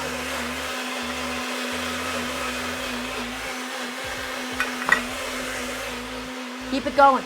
Keep it going. All of it ground up. Beautiful. And the reason we had to cool this down, my friends, is because we're using an enclosed blender. If you had like an open top like on a Vitamix, you can of course blend it hot or like an immersion blender, but I don't like doing that with something so chunky. For something like this, this has to be cooled down. Otherwise, it's going to build up a lot of steam on the inside. And it's still quite steamy still, despite all that cooling that we did for it anyways. Because it heats up even more as it blends. So that's essential blender safety. These are typically the kinds of blenders that people have at home. This is how I would advise you to treat yours. Okay? And let's get the last little batch of stuff inside. My tomato, my poblano, my serranos, everything inside. And we'll give it one last little blend. I'm just going to wipe off the sides of it to make sure that doesn't get messy. Okay, but yes. By the way, if you have, hold on. Oh, if you're allergic to nitrile and nylon, it sucks. Oh, that's interesting. I feel like people are typically allergic to latex. So the reason I like nitrile is because it's like the best feeling material on your skin. And it just sort of, in my experience, just kind of gets you like the tightest grip that you possibly can. And I don't typically like latex, and I think it's okay for people that are allergic to latex, but this is not my field of expertise, actually. Okay, where's my little blender? Where'd my blender go? Ah, found it. It was behind me the whole time. Who'd have thought? And let's get this blended up as well, my friends. And in it all goes.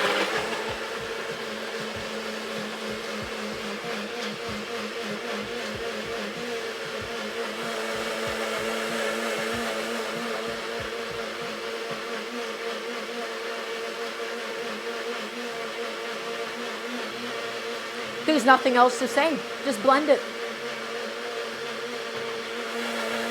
Just blend it up. And that should now be okay. Excellent. Beautiful. Okay, and I'm going to show you this lovely little paste that we've made for today's chili. I'm going to show this to you now, my friends. You ready for it? Let's take a little look-skis. Look at this.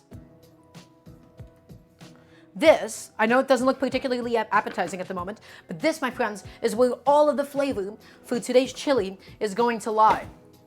All of the flavor of today. These are the Poblanos, the Cubanelles, the Serranos, the jalapenos. It's really nice and spicy, and more than anything, if you smell it, it's really, really nice and smoky. This is what's actually going to give us the smoky element in today's chili. Also, welcome on in, Dennis. We're making a chicken chickpea chili. You can type in !menu. So we're done with almost every single component for today's chili. So this is the paste, and we're going to cook it down and everything, and it's going to be really, really lovely. Let's just get like whatever is left inside of the blender so that we're not wasting anything. Okay, so this is just like a really, really delicious green chili that we're doing. For this nice little smoothie, essentially, of all of these different peppers and a little bit of tomato as well. Just a little bit of tomato, because I don't want tomato to be my main component in today's chili. Okay, bye, Tsugina. It was lovely having you, as always.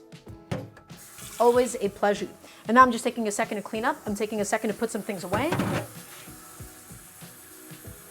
And my friends, I think we can actually properly begin the cooking process now. I'm just gonna put a few things away really, really quickly. The chicken stock is almost done. It has a few minutes left on it as well. So whenever that's done, that's also going to be excellent. I'm just cleaning up my station. I'm getting rid of a few things that I do not need anymore at the moment. Excellent.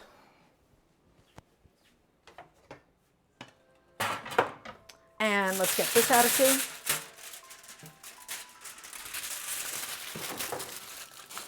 Not rhymes, it just has quite a bit of alliteration to it. Okay, and this can just go in my dishwasher. It ended up getting a little bit sticky. I'm not sure why, but it just did. Okay, sweet. We've done quite a bit today, my friends. We've done quite a lot. Once again, we have a chicken stock going for today's chili. We've made a really, really beautiful pureed pepper base for the chili. We made some freshly toasted spices. We broke down the whole chickens. We chopped up some onions. Now let's get the Dutch oven onto the stove. Let's get it going. You ready for this? It's time. So I'm using a big, beautiful Dutch oven for today's chili. My lovely little Le Creuset here.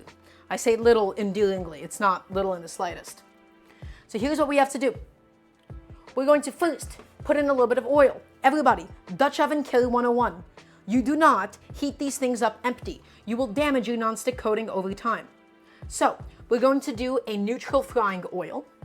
You can use any kind of oil that you would like here. You can even use olive oil if you would like. I'm just using a little bit of peanut oil. And so the idea is now we're going to get some really good color developed on my vegetables.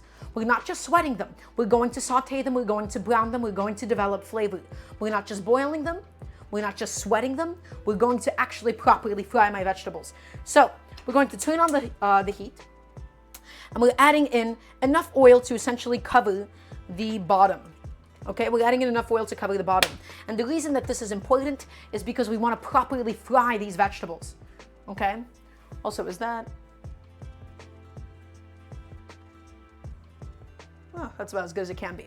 Okay, and so we're heating this up. Next rule when it comes to Dutch ovens, you do not under any circumstance blast it with heat. Just heat it up on a medium heat slowly over time. Treat this like you would a non-stick vessel. You don't want to blast it with heat. Yes, there is a special line of route because this Dutch oven is an enamel Dutch oven. This is a Le Creuset enamel Dutch oven. Okay, you don't want to blast them with heat because it's cast iron. You blast cast iron or carbon steel with heat, you're going to get hot and cool spots, and it will damage the nonstick coating over time. We can get this really hot with just a medium heat. Okay, really, really important stuff. Okay, the other thing that we do have to do in the meantime, we have some garlic that we need to prep because you can't have, guys, you can't have a chili without garlic, can you? I don't think that you can. So, garlic, I want a bunch. I want, in fact, a silly amount. And guess what? We're going to be using the garlic press for this today. No, Denise, we will not be doing that because we can't heat it up empty. Typically, people like to say, oh, you're going to look for the mercury effect, basically when water starts dancing on a stainless steel pan. You can only do that on pans that you can heat up empty. You can't do that with nonstick pans. You can't do that with enameled Dutch ovens like these. If this was just a basic cast iron Dutch oven, then sure. But you can't heat them up empty. And so if we had oil in here, and we try to heat it up with water inside, it would just splash and make a huge mess and be dangerous. Okay, so this is about half a head of garlic. Okay? Half a head of garlic. And I'm going to give it all a nice little smashing, just so that we can peel the skins off.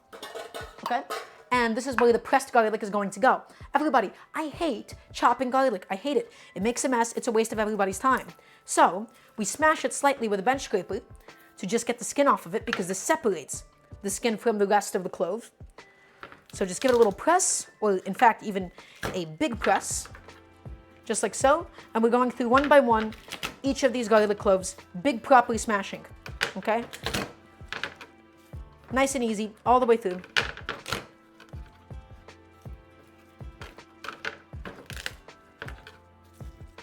That one was not pressed enough.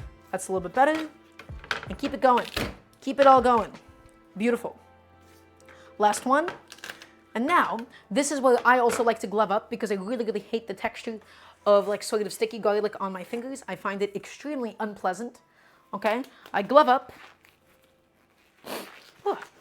Okay, the oregano in my nose is finally like subsiding a little bit, which is much needed at this point, quite frankly. I don't think it smells bad. I love the smell of garlic, in fact. Also, welcome on in, Possum. Hello, hello.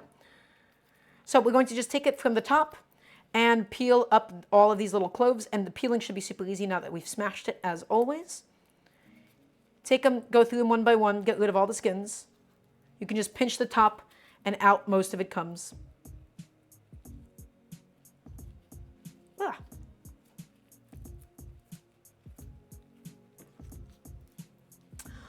Would throwing some dried herbs in the oil give a good indication of the heat level? Then honestly, I just like to use the smoking of it.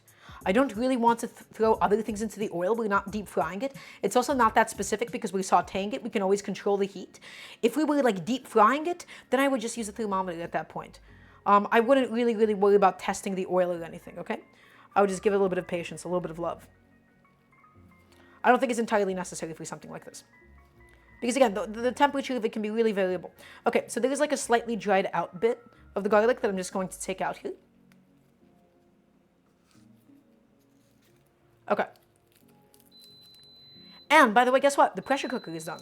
My beautiful chicken stock is ready to go. My pressure cooker just won't stop beeping. Please make it stop. Somebody make it stop. Okay. We got the idea, Mr. Pressure Cooker. We understand. You don't have to keep yelling at us. Okay, that should be fine. That should be fine. That should be more than fine. Okay, and so we're going to let it naturally release a little bit. We're not going to instantly release it because we're not ready for it yet. And so we're looking for some slight smoking on the oil. Guess what? The oil is indeed slightly smoking. So guess what? In here, we're first going to do, my friends, we're going to do the onions. Okay? So the onions are going in now. And we're just going to properly fry these bad boys. I do mean fry. We're not sweating them. We're looking to get some good color, some good caramelization developed on these onions. So we're not wasting anybody's time here. People say, oh, it's time to sweat the vegetables. Also, hello, way to Sugoi. Hello, hello. I do mean properly frying them. So take it, move it all around, make sure everything is nicely coated with all of that oil. And we're just letting it go for a little bit, and we're going to stir it every so often. I hate the idea of sweating things, because it's just glorified boiling. People say, oh, cook it without any color on it. I feel like that accomplishes nothing at all. I want that fried onion flavor in my chili, okay? So, let's head back over here. Excellent. These are all my little garlic cloves, and let's get my garlic press. Because everybody, I hate chopping garlic. I hate it. Hate it more than anything. And of course, the smell of frying onions is always lovely. You can't go wrong with that.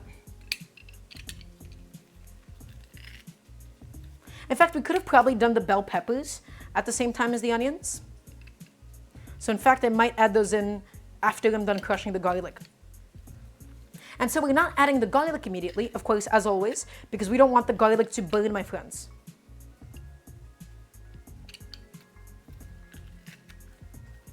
Woo! Oh no. Almost fell through. Pop it back in. I could use a new garlic press. This one's like 20 years old. Pop it in and smash it through. Beautiful. Pop it in. We want a lot of garlic, my friends. Okay, you can't have too much garlic, especially for the chili. You just can't.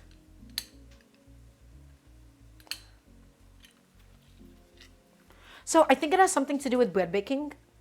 Because Dutch ovens, they would traditionally be used for bread baking, but I wouldn't use an enameled one for bread baking. I would just use like a raw cast iron one for that. Because again, they don't do good when you heat them up empty. Okay, almost done with all the garlic, my friends. Again, you can't have too much of it. It's delicious, it's pungent, it's beautiful. Okay, and let's get the rest of that inside and just press it all through. Excellent. And we're using a little knife here just to be able to scrape it all off. And this, I'm going to just run under some water right now. And we're running it under the water just to loosen up and dislodge any garlic that might have been stuck on the inside. Okay. Excellent. Guess what? We have minced up a whole bunch of garlic cloves, my friends.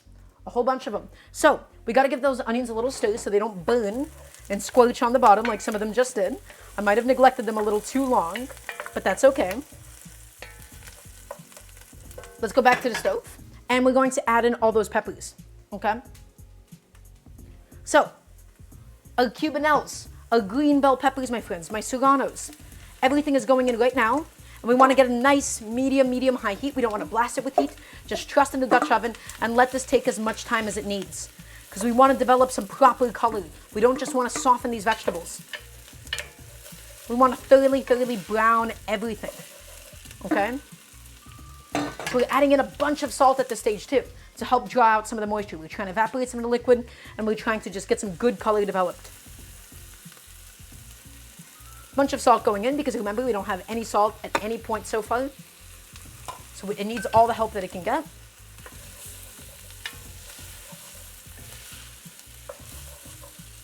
Excellent. And this is the start of a really delicious chili. So, everybody, let's do a little recap session because we've accomplished so much already. We've accomplished so much already, and yet we still have quite a bit to do. We have currently going on the stove green bell peppers, cubanelles, and some serranos, alongside some onions sauteing in oil. We want to get some good color developed on it. I'm currently releasing the pressure on my pressure cooker. We made a beautiful homemade chicken stock. We broke down some chickens. We took the wings. We took the back, we took the breastbone, and we made a really delicious, rich, collagen-y stock out of all of it. And that is what's going to go into the chili. We made this absolutely incredible, I'm going to show this to you right now, smoky base of charred poblanos, charred cubanelles, and charred green peppers. This little smoothie. This is going to be the base of today's chili. Really aromatic, really smoky. We charred it and we blended it up alongside a tomato. We chopped up some garlic, or rather we minced it through a garlic press. Okay, we have a bunch of garlic in here. And then we have, of course, my freshly toasted homemade spices. Whole spices, whole cumin seeds, whole coriander seeds. We toasted it, we ground it up, we added some oregano to it. We don't use pre-ground spices here because they have so little flavor. They degrade so quickly. So we're going to mix up my green bell peppers, my cubanelles, my onions. All of it is currently going. Okay. And we're using only wooden utensils. We're only using wooden utensils. So the last steps, we have to saute this. We have to also saute the garlic. We have to saute the paste a little bit. We have to fry the spices in the oil. And then we're going to add in some of the chicken stock. We're going to add in the chicken stock. We're going to gently poach my chicken. We're not going to boil it. We're going to gently poach the chicken breasts. I want a chicken breast because they're nice and lean. I don't love how rich thighs are in something like this. I want the chicken breasts to shred up beautifully and then soak up all of the chili with them. Okay? So, the chicken stock is done. Everything is all coming together. Everything is coming together at this point, and the vegetables are beautifully frying in all of that oil, and we're getting some color developed in all of it right now. Nice and seasoned. Great. We want that color developed. We also made some pickled onions. We made some quick pickled red onions that are currently chilling out in the fridge, and this is going to be the garnish for today's dish.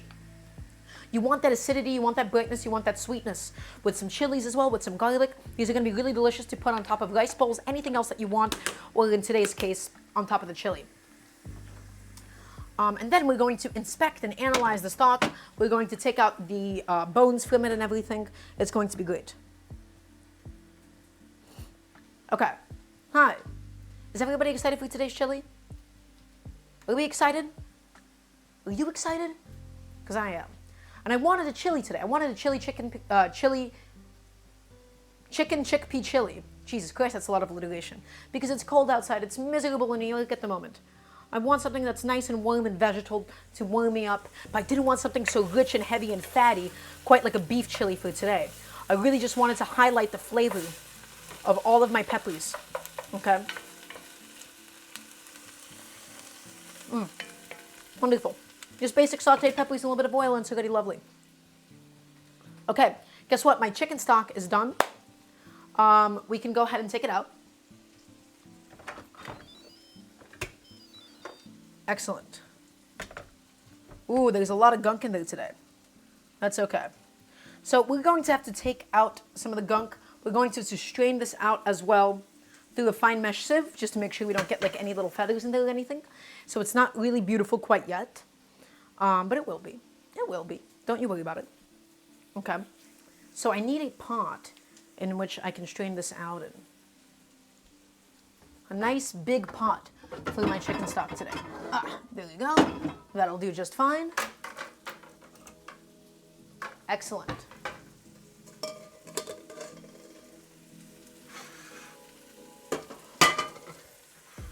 My beautiful homemade chicken stock. Okay, and by the way, while the vegetables are frying nicely, I'm going to be straining it off. Okay? So I don't really have to show that process. We just want to get rid of the big pieces. Does anybody have any questions in the meantime before I proceed? Does anybody have any questions? I'm going to take my chat with me so that I can watch and listen to you guys while I'm working on this and straining it off. And we're frying up all of the vegetables. Okay?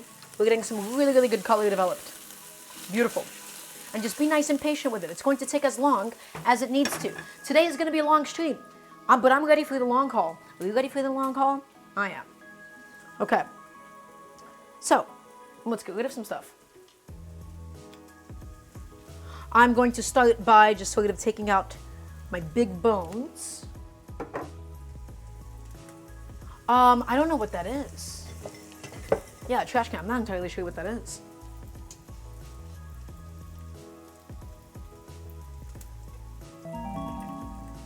Also, Egg Protector, thank you so much for the Prime sub. It's really, really appreciated. Very sweet of you. Thank you for supporting the channel.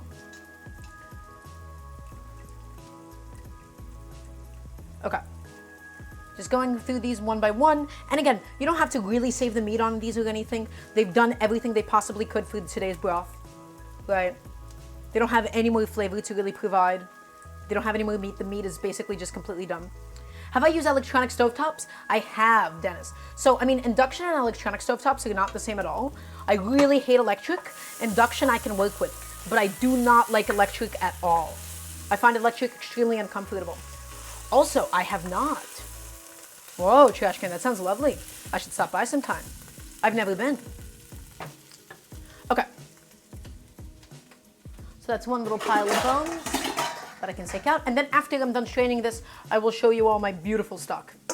Okay? Just need a second to be able to get it done. But yeah. I do love cafeteria style restaurants. That is my favorite kind of way to eat. I love cafeterias. I love what they mean. I love what they symbolize. I love the fact that it's no frills and this is for the person that's just there to eat. Because for me, food, first and foremost, the function that it should provide is feeding people. And restaurant models are incredibly inefficient at doing so. And so, I just happen to really like cafeteria models.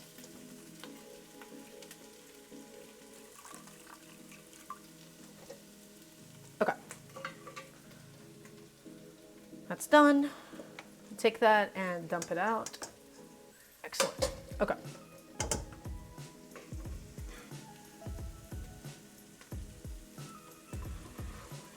I need a temporary holding place for this pot.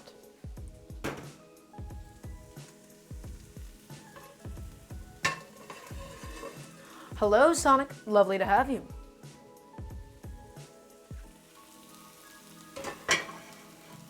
Hope you're having a beautiful day today, Sonic. Okay, and we're just continuing to cook all of these peppers, all of these onions, my friends. We're getting some really good color developed on all of it, okay? We're being nice and patient with it as long as it takes. Also, hello, Green Fang. Yes, I have been having a good day. Okay, and I'm just going to strain off my stock, and then I'll show it to all of you once it is done with the straining. Oof, that's a huge pot of stock. My goodness. Huge pot of stock. And really, really gelatinous. I can already tell you that that is full of gelatin. It's full of flavor, my friends. All right, I'm gonna show this to you right now. You ready for the stock?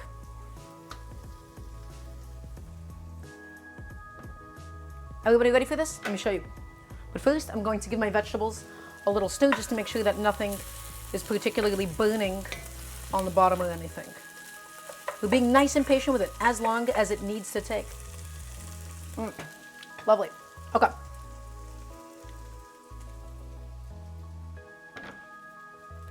My friends. Ooh. Actually, this is not a very appealing shot on this camera. I've realized that just now. But we have a really, really rich, really, really delicious collagen-y stock, my friends. This camera makes it look a little bit whiter than it actually is. So we're just going to go, we're going to go to the stove camera so I can actually properly show you how golden the whole thing is. Okay. I'm going to lift it up. It looks well, you guys can't even see it with that lighting. Yeah, that was not actually great. It does not look good under the white lighting. It is essentially chicken broth. You can kind of see it peeking out right now. But again, it's really, really rich. It's really collagen-y. It's super flavorful. It's got all the flavor from all the chickens that we ended up putting in there. Okay, it's going to make the most wonderful chili for us today. That I can promise you. So guess what? My vegetables have now fried to my liking. We're going to do a couple of things really quickly. We have three things we need to add. We have three things that we need to add. We need to add in the garlic. After the garlic fries, we add in the spices. So we're adding things based on how long it takes for all of them to burn. The garlic burns a little bit faster than these vegetables, hence why we're adding it so late. The spices burn faster than the garlic as well, okay? And so we're adding the garlic first, cooking it for about 30 seconds, and then adding in the spices. So let's do that now. Keeping up that heat, and you can see we're developing all that beautiful vegetable fond at the bottom. We're adding in some garlic, my friends. All of those cloves, that was about half a head's worth of garlic, because you can't have too much garlic, okay? Getting it in there, mixing it all up, and we're frying off this garlic now, and we're stirring it often, and we're not cooking it longer than a minute or anything. We just want to fry that garlic and get that flavor developed, so it's not just raw boiled garlic in today's dish, okay? And you can't really have a chili without garlic, can you? You can't. The answer is you can't. Okay, so that's going. Give that a few more seconds. Keep it moving. Keep it stirring. Just make sure that all the garlic is getting nicely fried and all of that fat, my friends.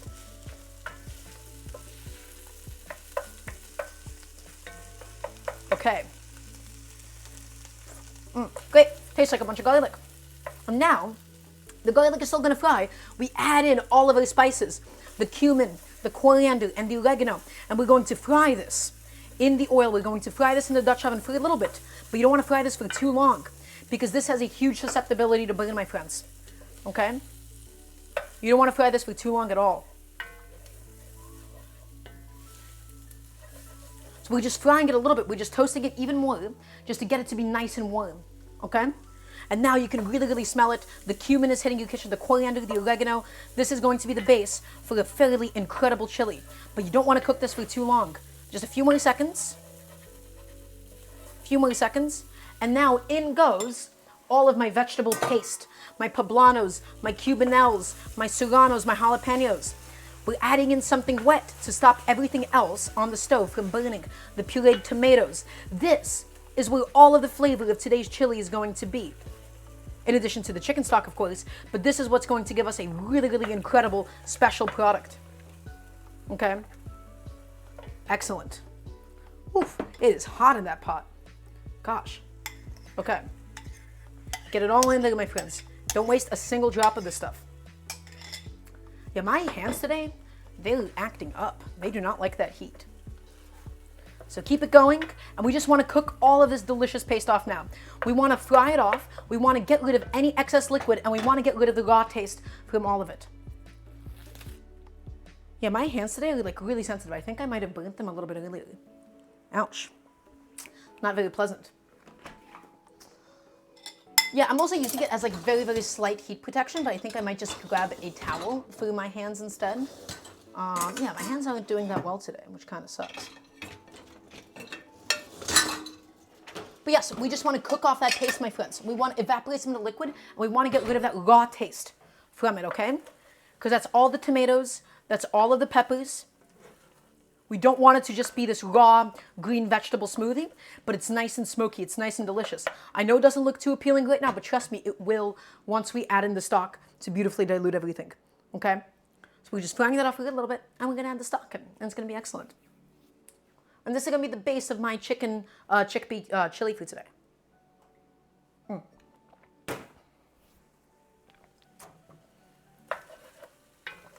Keeping it going a little bit longer, keeping it going.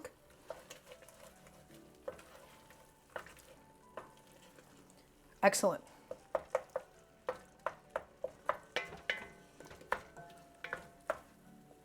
And you just want to make sure that it's not squelching on the bottom of anything, okay? Just make sure it's not squelching and it's going to be delicious.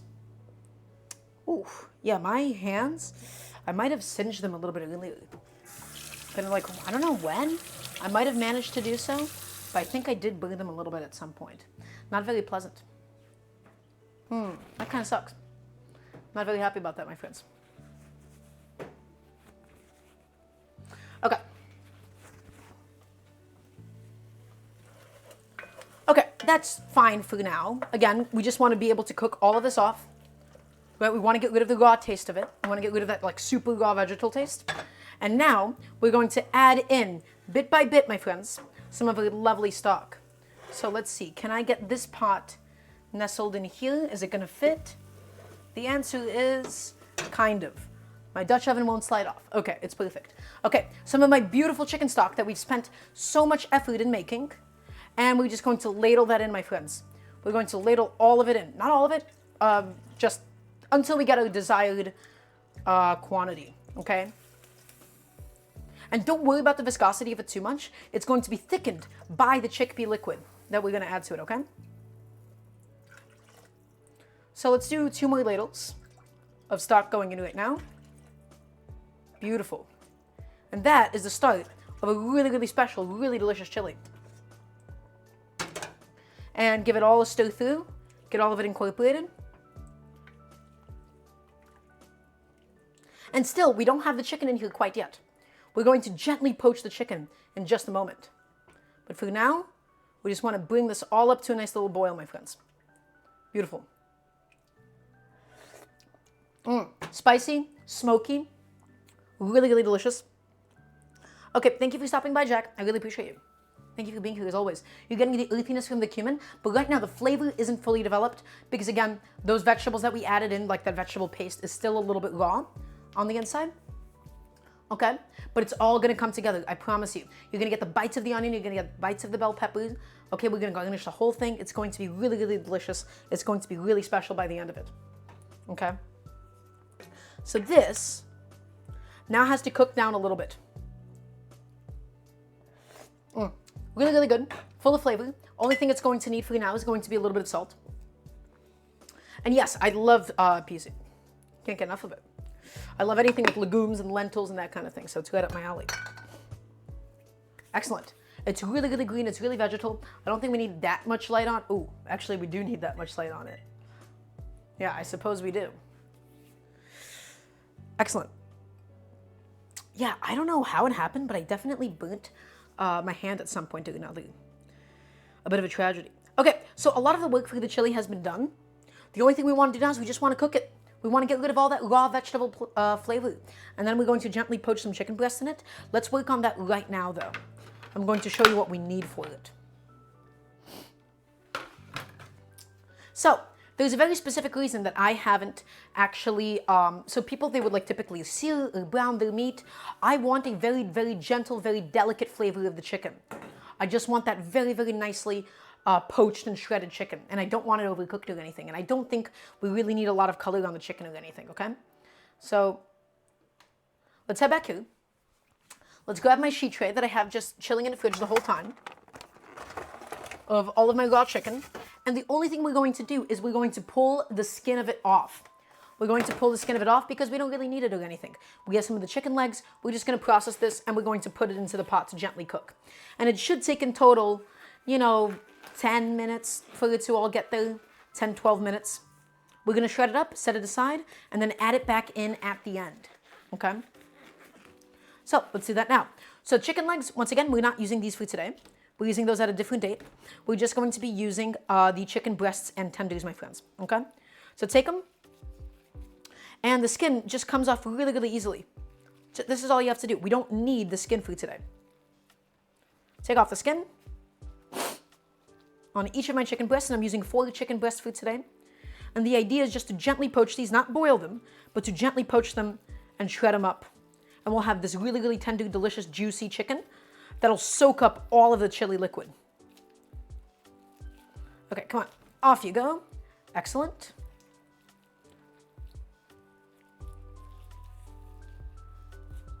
Going through all of these chicken breasts, we're just popping off the skin, my friends. Just popping it off. Ooh, there's a little bone in here, isn't there? I don't know how I missed you, but I did anyways. Okay.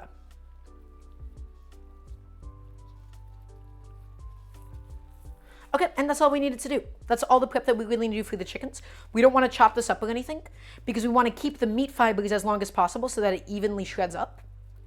Okay? And we're keeping them nicely intact. Nice and intact, and we're going to get some really, really beautiful poached chicken breasts. Okay? Guys, it is okay to have chicken breasts that aren't seared, that don't always get color on it. It's not essential. We just want to make sure that we don't overcook these. If you overcook them, they're going to be a little bit dry. They're going to be a little bit uncomfortable to eat. If we avoid overcooking them, if we just gently, gently poach them, we're going to have really, really juicy strands of shredded chicken breast. So all I'm going to do is I'm going to take them one by one, and I'm going to lay them out inside of my cooking liquid and tuck them in. And then we're going to lower the heat so they can poach. Okay? So just take them one by one and submerge them in all of that green liquid.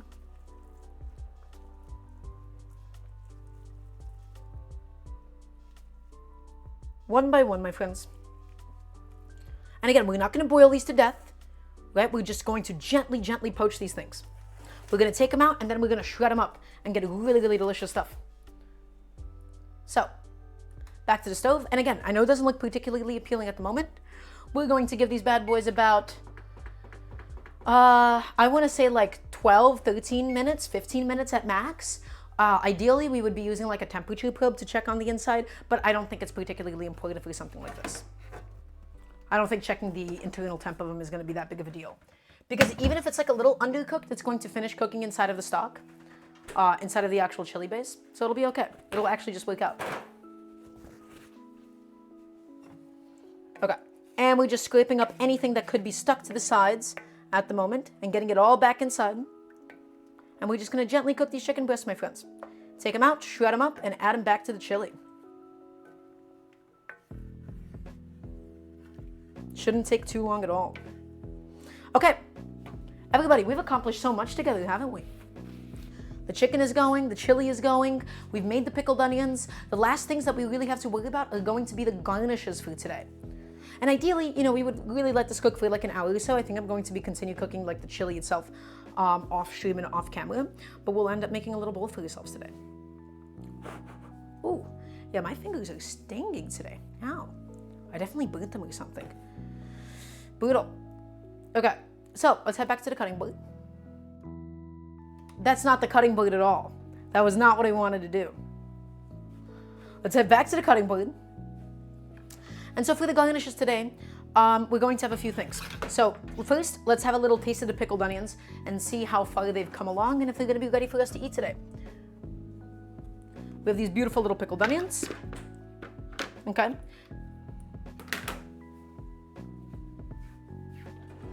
And I'm going to grab just like one, and we have a little bite of it. Right? They get like this nice and pink rosiness to them.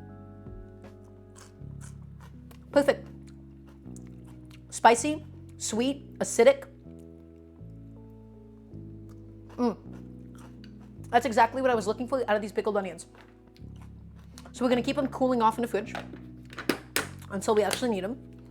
That did exactly what it needed to do for us.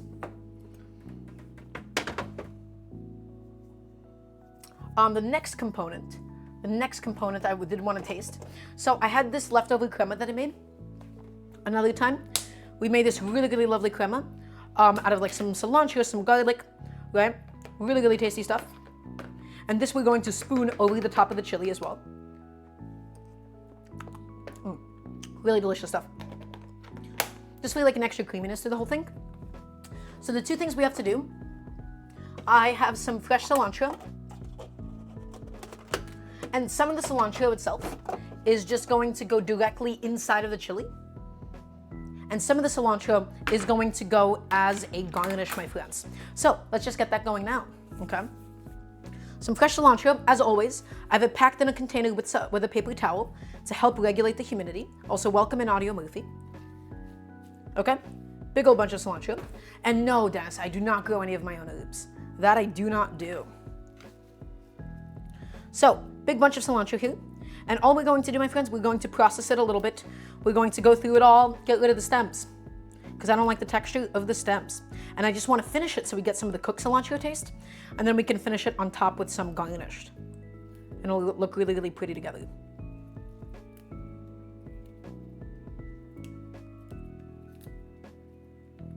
Wow.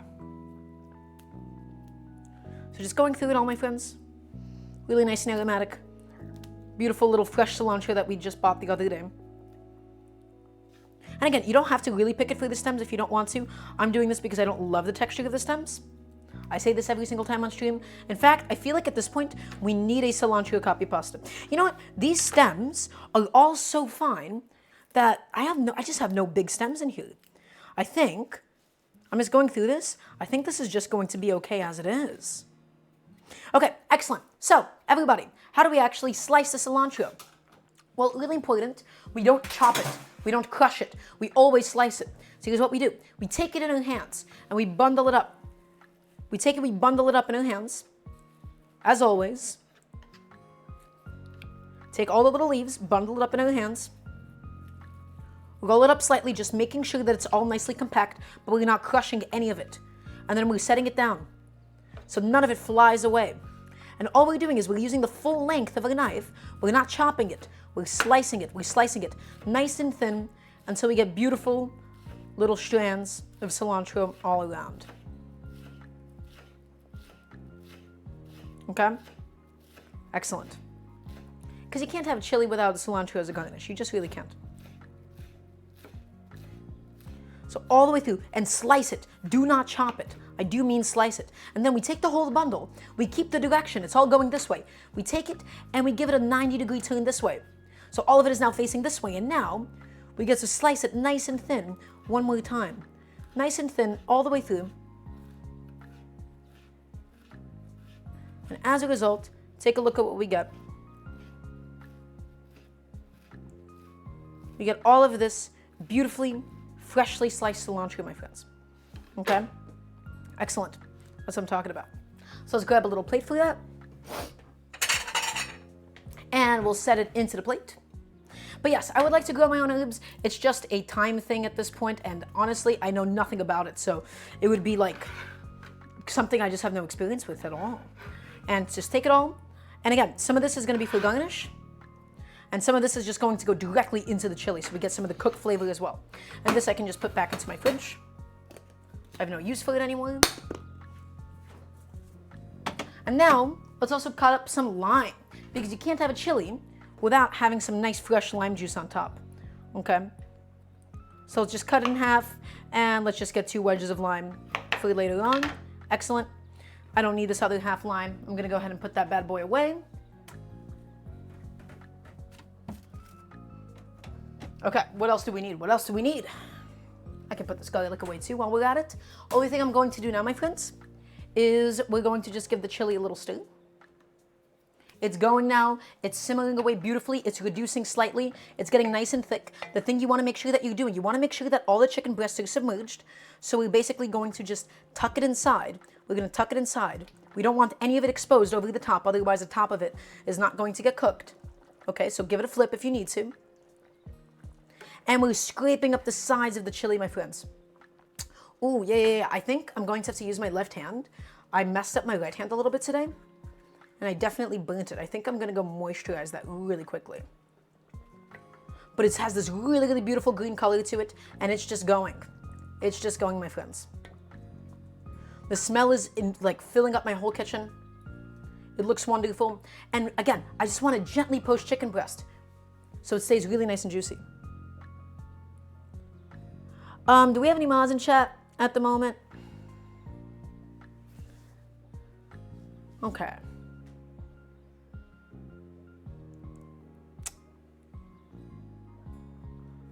I don't think we do. Annoying. Okay, I'm gonna have to deal with that myself, aren't I? Oh, no, never mind, Dusky. Thank you for taking care of it. Guys, let's not be weird in here, okay? It's a nice little family-friendly show. I'm here to help you learn how to cook. Thank you, Dusky. Everybody, please say thank you, Dusky. Thank you, Chef Dusky. Everybody, please say thank you, Chef Dusky, for taking care of this. I want to see some respect for the moderators in chat that help to keep the stream up and active. All right. Oh, my friends, this chili looks really, really beautiful. It looks excellent at the moment. So we just want to make sure those chicken breasts are cooked all the way through. In fact, we might slap on another 5 minutes, but we don't want to overcook them at this stage. We're not looking to braise them. We just want to get like that really, really juicy shredded chicken texture and add them in just at the end once it's done cooking. So one last thing that we have to do, my friends, for today's garnishing, we're going to get some cheese, some beautiful Monterey Jack, because you can't have a chili without some cheese on top. You can use any kind of shreddable cheese that you would like. I love Monterey Jack. I also love cheddar for things like this. And just a little bit. This is just going to be on top, right? Because a chili is all about having that base stew, and then having all of your little garnishes to go nicely on top. Okay? So it's just cooking away. I would argue my heat is a little too aggressive. So I haven't actually come up with a term for that, Jim, but we'll see. So I have some Monterey Jack. You can use cheddar if you would like. You can use any kind of cheese that you would like for this. I just love Monterey Jack for the extra heat that it provides everything with. Okay? And all we're going to do, my friends, is we're going to go over the cutting board horizontally. We don't need to use this whole block or anything. I just want enough for myself for garnish, which is going to probably end up being quite a bit of cheese. Also, welcome on in, Ligerman. Hello, hello. I'm doing lovely. Hope you're doing quite well yourself. Okay, and when we take a box grater, we do it horizontally like this. The beauty of it is that then you can just take it, right? Take a plate and stack it up. And then everything just comes onto your plate. Everything just falls onto your plate that way. Instead of having to like pick it up and go over your cutting board or anything. None of that nonsense. Nice and easy. Okay, a few more shreds, and that should be okay. Nothing crazy. That's all the cheese that I would want for today. Lovely. Guess what? A little bit of cheese for garnish. Have a little taste. I love Monterey Jack so much. I don't need the whole block. Val, I don't need that much cheese. Just a little bit. I just want a little bit on top. Is that so wrong? Is that so incorrect? Why must I be punished? I don't want a whole block of cheese. That's not what I'm looking for. And once again, I'm just cleaning as I am going. I'm just getting rid of a few things and making my life a little easier down the line. Okay, sweet. That's it. That's all my garnishes. Some cilantro, my cheese as well. And now let's go ahead and take another look at the chili. The last step that we really need to do is we got to pull out the chicken, we got to shred it up, and we also got to add the chickpeas. The chickpeas are what's really going to bring everything nicely together, my friends. Because the chickpeas, we've saved the cooking liquid from them. So that, when it's reduced, is going to make everything really, really nice and thick and bring the fat together as well. Okay? Beautiful. That green color is really, really coming through. It's really, really shining now. You want to make sure that you're scraping up the sides. Anything that's stuck to the sides is just going back inside. Okay? We're moving around the chicken a little bit, making sure that it's evenly cooking all the way through. And then we'll take it out, we'll cool it off, and we'll shred it up. Okay? It'll be great. So, my garnishes I'm going to go ahead and set behind me. I'm going to take my spices and put them back into my cupboard. Excellent. And then, I'm going to get a little spoon. I'm going to taste the cooking liquid because the chicken should already be mostly cooked, especially like on the outside. So I feel comfortable enough to give the whole thing a little taste. And so the number one thing is it should already lack some salinity, but some of that like raw smoothiness from like the vegetable puree that we did should be gone. Okay? So. Oh my God. Guys, that is so good. You have no idea. The cumin is really coming through. The spices, the heat of all those different chilies, the complexity that this has because of all the different chilies that were added to it is pretty remarkable stuff. That is really, really special stuff. Wow. Okay, I'm going to probably give the chicken, I'm feeling like maybe just 2 more minutes on it, just to be confident in it. But that is really, really special. Those chilies, the smokiness, everything is just really, really coming through. Wow, I'm very happy with that. I am pleased. I am pleased. Would I use the top on it if not the stream? No, because I'm looking to evaporate some of the liquid, Dennis. I'm looking to evaporate some of the liquid really, really concentrated, okay? So I wouldn't use the top on it if not the stream. But if I was doing this for like 3 hours, then I would do a top on it. Right in the broth, Noid. Right in the broth. So they're going. They're basically going to be done in any second now. And we're going to let them cool off and we'll shred them up. And again, we do not want to overcook these breasts at all. In fact, I can probably tell you by the tension of it, it'll be fine in a second. It'll be fine. I'm going to take a nice big plate so they can cool off, cool enough for us to be able to handle. We'll essentially let them rest. And then we'll thicken this whole thing up with the chickpeas because the chickpeas are a really essential component and we'll talk about that. And we'll do a little recap session and cook it all down. Oof. Okay. So yeah, that's enough time for the chicken. I know that for a fact. I'm going to take the breasts and I'm going to go ahead and pull them out. Nicely freshly cooked, but not overcooked. And again, if they're a little bit undercooked, that's totally okay because we can always finish cooking it in the rest of the chili, my friends. So just take it out, drip out all that excess liquid. Take that last one out.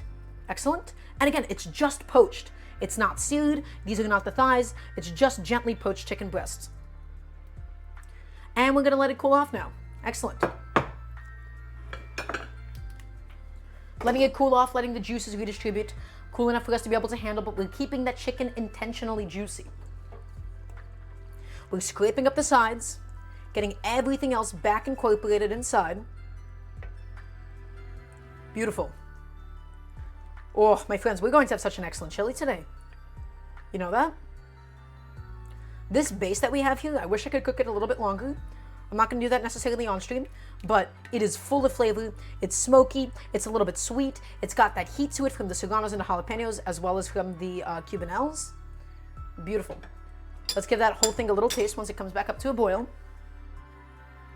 And then we'll add in some chickpeas.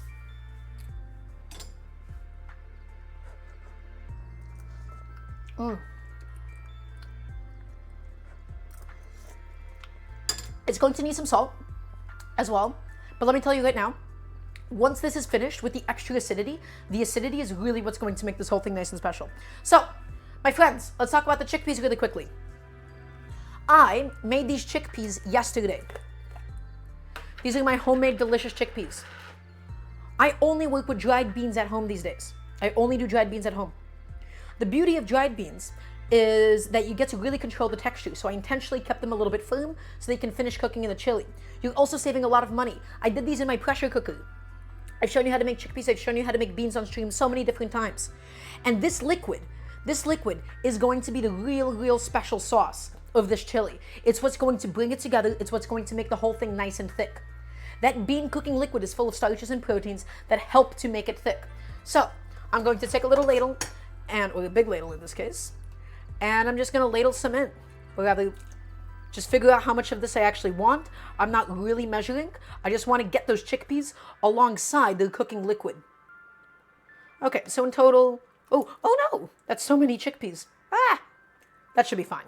That should be plenty. I don't want any more than that. Okay, because again, this is a chicken and chickpea chili. It's not just about the chickpeas. And now, let's turn up the heat. We're looking to boil this down. We just added in a bunch of bland chickpea liquid. We want it to act as a thickener.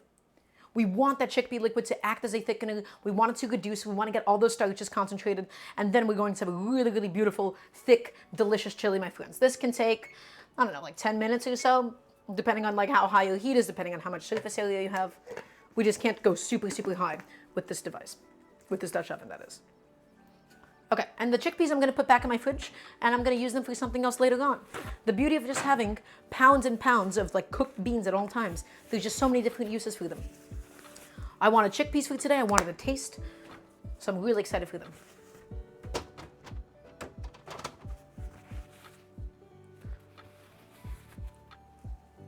Good. Yes, absolutely, Dennis. Yeah, having dried chickpeas is essential for making hummus because doing it with canned chickpeas, it always gets a little bit mushy. It doesn't have the same taste at all. Honestly, am I feeling more? No. I think this is plenty of chickpeas. Especially when we reduce the liquid, it'll be perfect. I am going to exchange this wooden spoon because that coaster handled the raw chicken. So I'm going to get just a fresh one just to make sure that I'm staying nice and sanitary as we proceed with the cooking. And my friends, we're in the final stages. So everybody, are you ready for a bit of a recap session? Is everybody ready for a recap? I know today's been a long stream. We're 2.5 hours in, but we're almost done. Is everybody ready? I want to hear yes, chef. I want to hear yes, chef right now. I'm waiting. Don't keep me waiting. Come on, guys. Be lively, be active. Now's your time.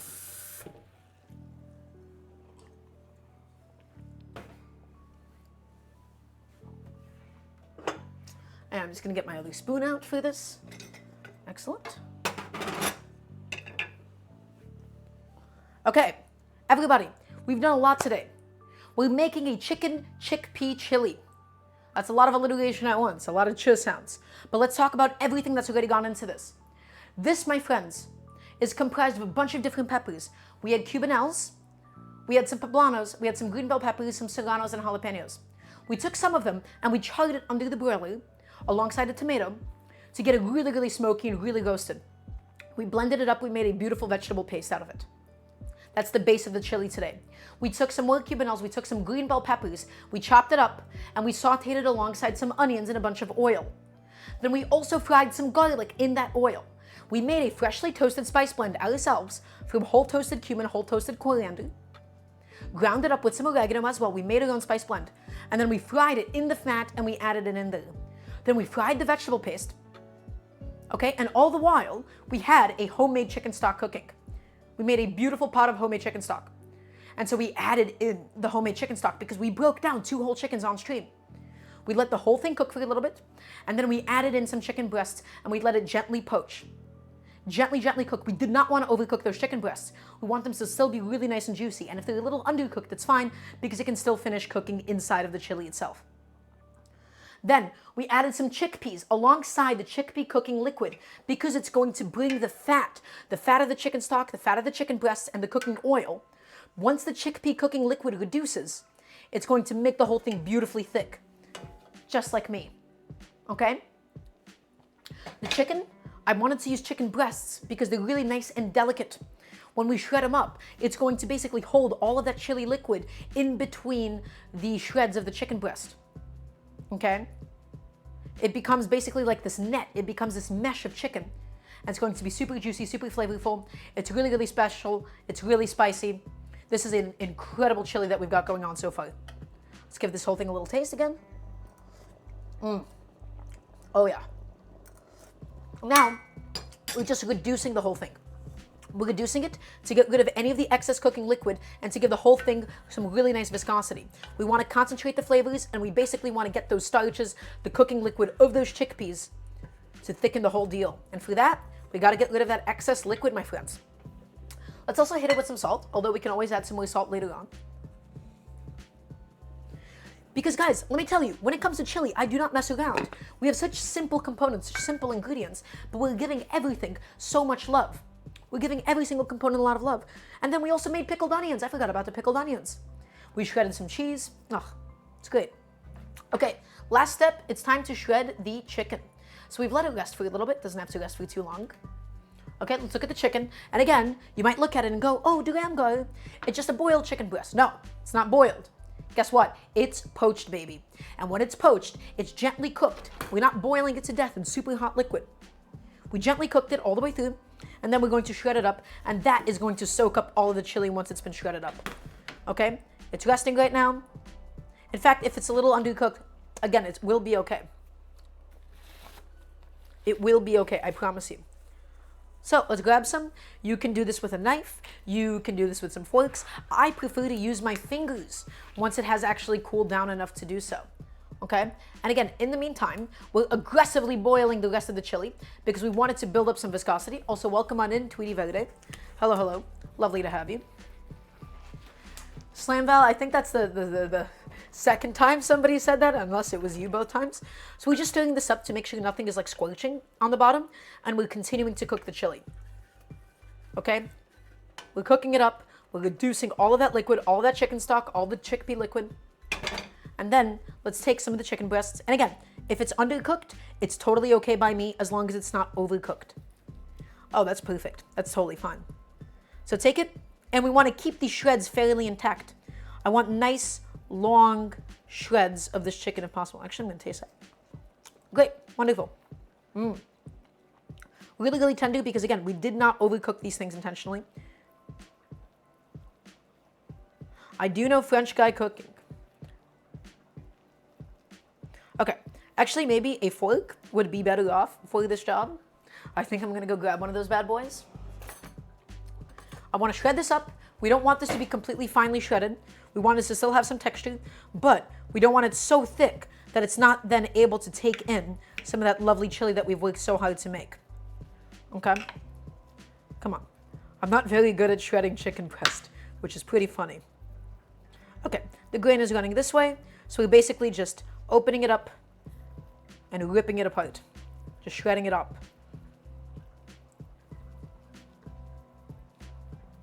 Okay, just going through it all.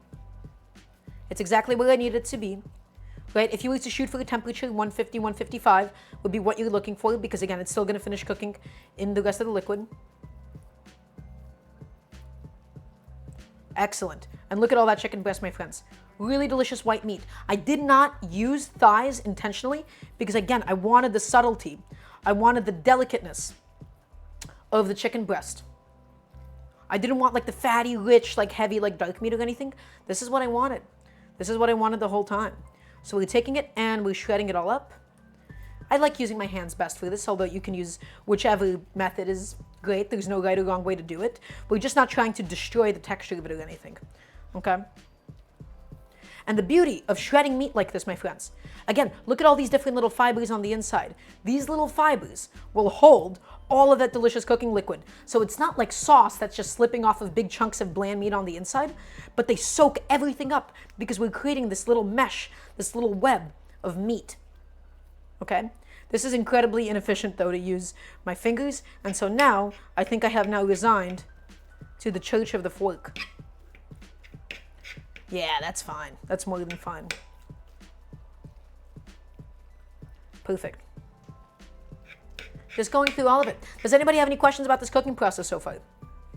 Any questions at all? I'm here to help you, after all. Welcome on in, Wako-san. Bon appetit to you as well. I'm really, really excited to have a whole bowl of this once it all comes together, though. It's going to be pretty special stuff. Okay. Ooh, there's a little bone I had left behind. You're just drooling? Denise? Well, this is just... Is it Dennis or Denise? Which do you prefer, by the way? I don't know if there is a certain pronunciation that you like better because they have different like connotations. and different etymologies. Okay, we're gonna just keep cooking this. I don't really need a kitchen timer for this or anything. All I do is I just want to cook it until the whole chili gets nice and thickened. Why fork shred and not knife shred? Bluestone, that's because we don't want to tear these fibers. So you see how these fibers are going from here to here? We want to preserve the length of it. When you're using a knife to shred it, you are risking, you're increasing the risk rather of tearing those and sort of essentially cutting them up. That's always been the way that I've thought about it, at least. Right? But you can if you really want to. Yeah, this is the tender right here. A little bit more difficult to process in that case. Not necessarily shredding the easiest. Ooh, homemade meatballs and sauce about to be done. I hope you enjoy. Were they based off of my meatballs that I did when we did the lamb meatballs? Those were really delicious. Okay, just shredding it up, my friends. Just processing all of it. We're in the final stretches of today's stream. We've already accomplished so much. We've done so much. We'll do one last final recap, and we'll plate everything and make it all look really, really pretty. Okay. Oh, look at all that chicken. Excellent. Just peeling off. Beautiful.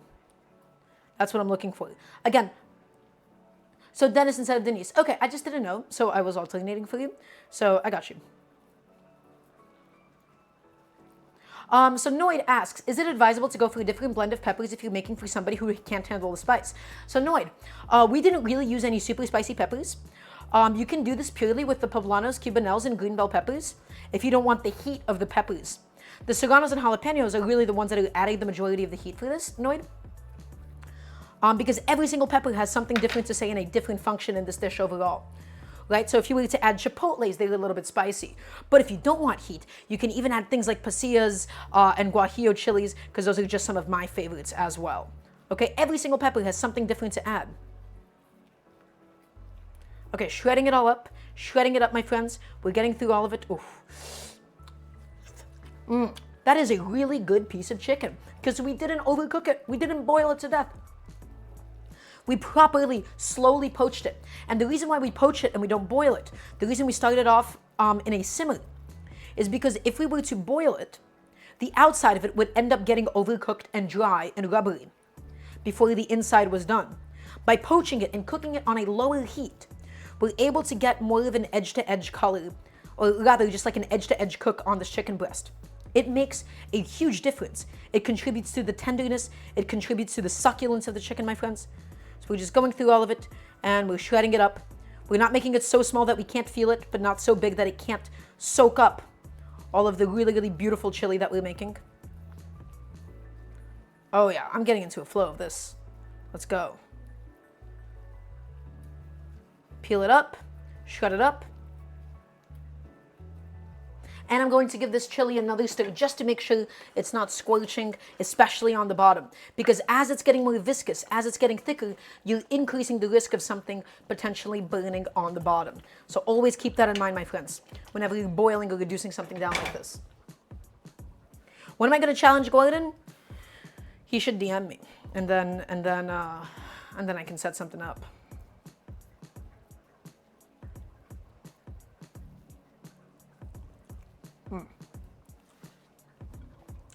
Okay, but yes, I would happily cook circles around him any day of the week. Going through all of this, guys, I really, really wanted a chili, but I didn't want something like as like fatty and heavy as like a beef chili that I typically do with like tomatoes and stuff. And so what's really nice about this chili is that it's warm and hearty, but because of the fact that we're using chicken breasts and all of these like fresh chilies, it's just a lot more refreshing to me, the kind of chili that we're doing today. It's really, really refreshing stuff. Okay, come on, buddy. Okay, so this one might be a little under, but that's okay. Because remember, it's still going to, yeah. So this one's a little bit under. I'm not going to show that to all of you, so nobody can clip it and be like, oh my God, Daramgar is cooking with raw chicken. It's going to finish cooking in the chili, and we're not tasting this one. So I'm not doing that one in front of you guys. All right, I'm not going to to do that to myself and my reputation. One of the chicken breasts was just like a little bit fatter than the others. It happens to the best of us.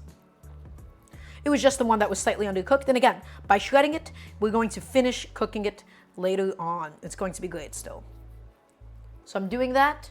not in front of you, so you guys can't see that pink chicken. I refuse to do that to myself and my reputation here. But again, it's all going to be shredded up anyways. It's going to be great. And we're not overcooking it at the end of the day, which to me is the most essential factor. I don't want dry chicken by any means.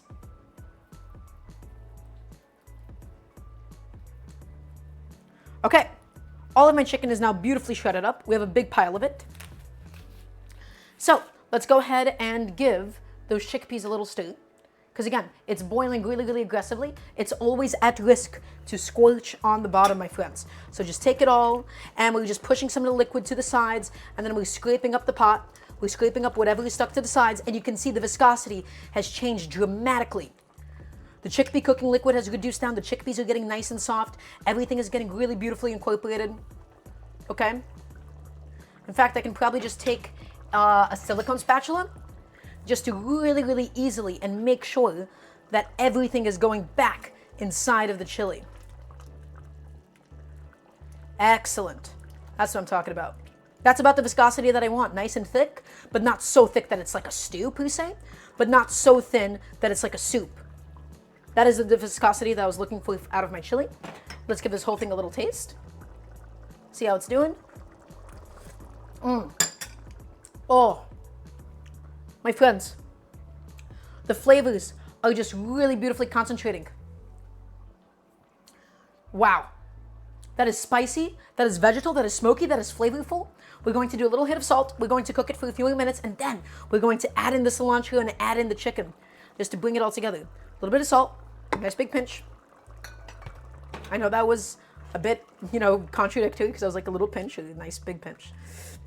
We're stirring all of it up, and we're scraping up the sides. We're making sure that everything is getting incorporated back in, my friends. Everything is going back inside.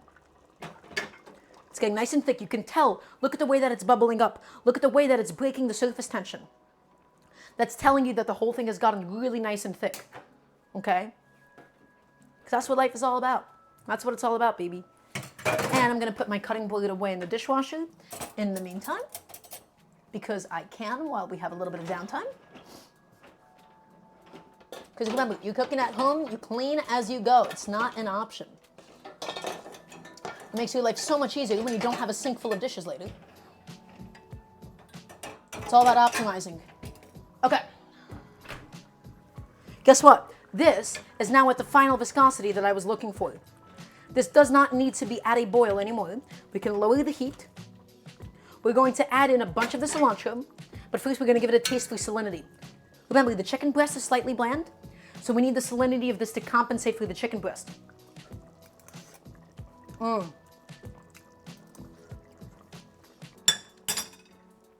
Hands down, one of the best chilies I've made.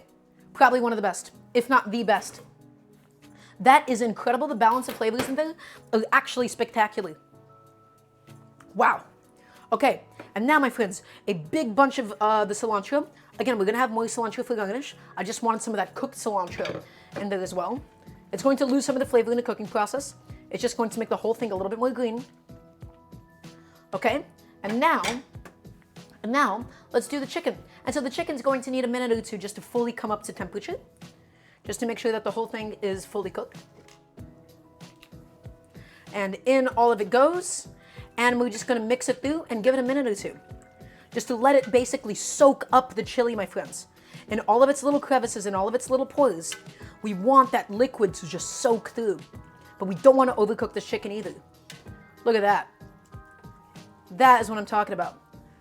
My friends, have you ever seen a chili quite like this? I don't think you've seen a chili this good. Just give it a second. We're going to bring it back to simmer. We're going to cook this for a few more minutes just to make sure all the raw chicken is fully cooked through. But let me tell you right now, that is a chili to be incredibly proud of. Nobody does chili quite like this, do they? Oh, we're using fresh, whole chilies, my friends, fresh, whole spices. We ground everything ourselves. We made our own chicken stock. We did not skip out on any single part of this dish today. We gave it so much love, we gave it so much consideration, so much effort, because it deserves it. And this is the perfect holiday winter meal, my friends. This is the kind of a thing that you're going to keep in your fridge, and you're going to eat it throughout the week and every time. And also, I'll be feeding myself and my mom today. This is the perfect home food. This is the perfect Sunday comfort food. It's a little bit of effort, but it holds in the fridge so well. That's why, to me, this is the best kind of a thing to make at home. You don't want to make things at home that don't last the next day. You want to make things that you can put in the fridge or even freeze and reheat over and over again and have it still be as delicious as the last time or the first time that you made it. And there is, to me, nothing that encompasses that quite as much as a chili like this. This is the ideal home food. You give it a lot of love, you give it a lot of love, you give it a lot of affection, and then you'll always be impressed with something special. So, while that's coming up to temp again, and we're just finishing cooking through the remaining chicken breast, I'm going to just give that basically another minute or two. Just making sure everything is like nicely submerged on the inside. Only thing I'm going to do, we're going to get a big bowl ready because it's dinner time for me, and I can't wait to have a big bowl of this stuff. So a nice, beautiful bowl. Okay? And remember all of our garnishes. Don't forget about our garnishes, my friends. We put a lot of effort into them, so let's give them all the respect that they need. Where is my crema? Where did my crema go? Did I lose it? Ah, there it is. Found you. So my friend, once again, so I think we can probably kill the heat on this now. This is now done. My chili is done, my friends. Everything is now fully cooked through. We gave it a few more minutes. Really beautiful stuff, isn't it? Okay. Everybody. So, is it time to plate up? Is everybody ready for the plating? I want everybody in chat. We need one last yes shot. Well, not last one. And then we'll go through everything that we've made today. Perfect. That's what I want to hear. Okay. My friends, we have this lovely little bowl ready to go. Okay? So here's what we're going to do. We're going to take a nice, big, generous ladle of this stuff. And I do mean generous. Mix it all through one last time. Make sure that all of the liquid is penetrating the mesh of that shredded chicken. Excellent. And we're going to get some of that liquid too in there. That's what I'm talking about. Now that is a portion. That is a bowl if I've ever seen one in my life. Look at that. Okay, where's my phone? I actually had to check a notification really quickly.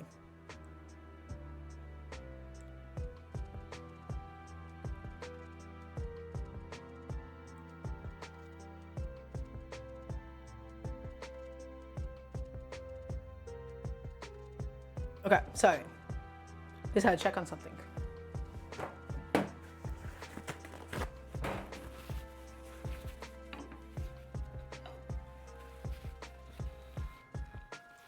Okay, my friends, that's going. Now, here's what we're going to do. You ready for this?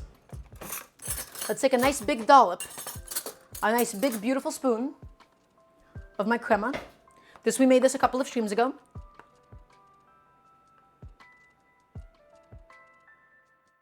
This, let's just drizzle this over the top. Just drizzle that over the top. Nothing crazy. Give it a second just to settle in. Okay, next, let's do a big mound of all of that really, really delicious Monterey Jack, probably just right in the center. Because again, you can't really have a chili, in my opinion, without some lovely shredded cheese to go atop. A lovely little mound of it. And then we're going to do some of the pickled onions. I like using chopsticks for it so we don't get like too much of the pickling liquid. And this is going to add some lovely crunch to the whole deal.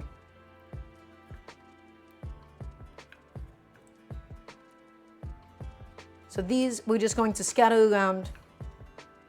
I love pickled onions. Really, really bright, really fresh, really, really acidic. And then finally, on top, we're going to do some of my cilantro. Some of my cilantro right on top. And finally, my friends, a lovely little wedge of lime. I'm not going to do it on the plate because I'm not cringe, but we're just going to juice in a little bit of the lime. Woo! Excellent. Not exactly the juiciest lamb, but that's okay. Everybody, we've done it. We have finished today's chicken chickpea chili. Let's do one last recap and let's have a taste now that everything has fully come together. We made everything cute, every single last component, from the crema to the pickled onions to the actual chili itself. This is a chicken chickpea chili. We started by making a homemade chicken stock. Is everybody listening? Is everybody paying attention? We started by making a homemade chicken stock. 2 whole chickens, we broke it down, we took the breasts off. We took all the bones, we took all the wings, and we made a really delicious concentrated chicken stock. We took some poblanos, some cubanelles, some serranos, and jalapenos. We charred it all under the broiler, and then we blended it all up together. We made this delicious, smoky, spicy paste. We took some green bell peppers, we chopped it up. We took some cubanelles, we chopped it up. Okay, we took some Samoy serranos and we chopped it up. In a pan with some oil, we fried those peppers with some onions. Okay, and then we also fried in a bunch of garlic. We made a freshly toasted spice blend. Cumin seeds, coriander seeds, and oregano. We toasted it ourselves, ground it up ourselves, and added it in. Then we added in the vegetable paste and we added in the homemade chicken stock. We made our own pickled onions. So a little bit of vinegar, a little bit of water, some sugar, some more chilies, some more garlic. Really, really delicious stuff. We made some pickled onions. We let the whole thing cook. We let the whole thing cook down. We added some chicken breasts. We gently poached it. We took it out. We shredded it up. We added chickpeas that we made ourselves. And we cooked it down with the cooking liquid so it gets nice and thick. Look how saucy this whole thing is. And then we topped it off. We made the whole bowl. We added in the shredded chicken. We topped it off with the homemade crema, right? With the cilantro and jalapeno blended in. We topped it off with the pickled onions for the acidity, some lime juice for like citrusiness and not just acidity. Okay, and some Monterey Jack cheese for the richness and the creaminess. Everybody, look at this beautiful chili. Look at this chicken chickpea chili. Let's have a bite. Cheers.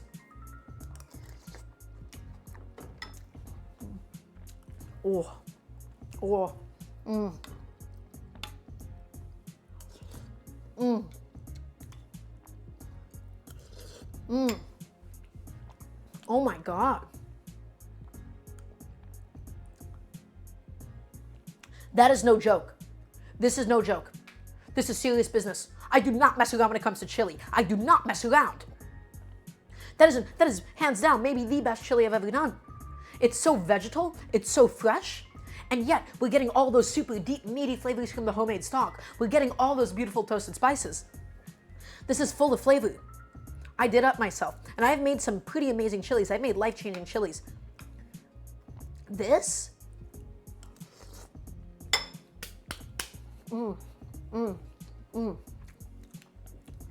everything just comes together.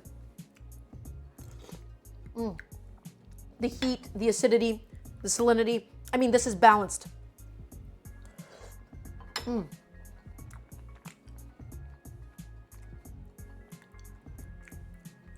Jesus Christ, that's good. It's full of protein. It's full of vegetables. This is the kind of thing that you want to make. Guys, I showed you how to make a chili with love. How to make it with care, how to make it with affection. And yes, you can do this with rice. I mean, I would do this ideally with like a rice or tortillas. That's what I would do, or like even tortilla chips. That's the way I grew up eating chili. I loved having some to like dunk like tortilla chips into. Guys, the chickpeas are such a pleasant texture. You get the crunch of the pickled onions, the chew of the meat, and every now and then you bite into an onion or a bell pepper. That is so good. That is ridiculous. And the creaminess of the cheese on top. Oh.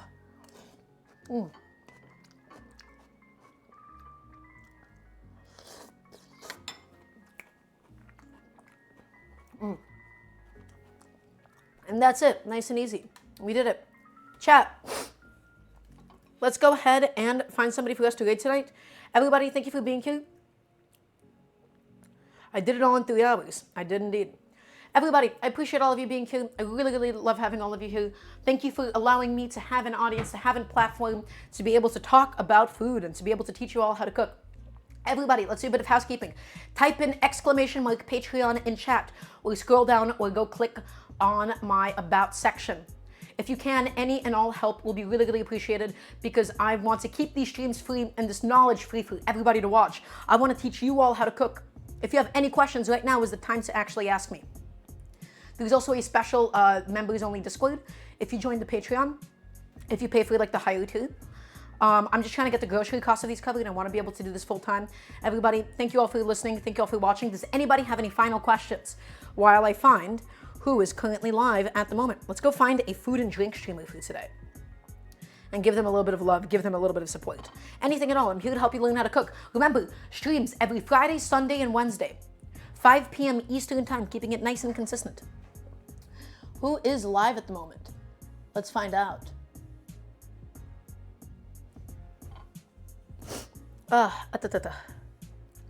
Let's see.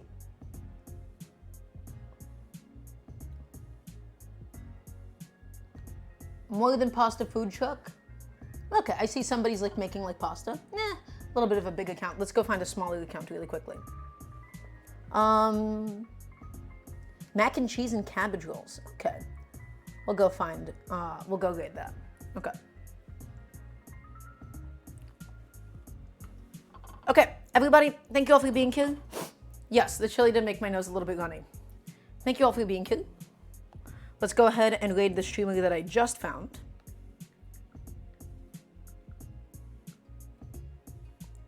Where is it?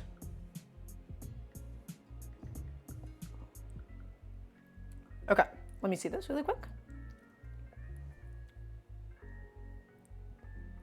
Oh no, I'm not able to raid that streamer. Tragedy. Okay, you know what? We're gonna go raid a friend instead. We've decided we're gonna go ahead and raid our friend Joan. Everybody, once again, I appreciate all of you being here.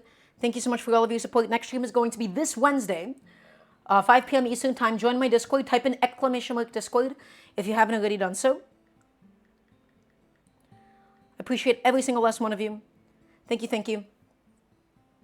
I hope you all have a lovely rest of your Sunday night. I hope it's going to be nice and relaxing for all of you. Stay warm. It's cold outside. Make some chili. Can't go wrong with chili. And thank you. I'm just happy to have all of you.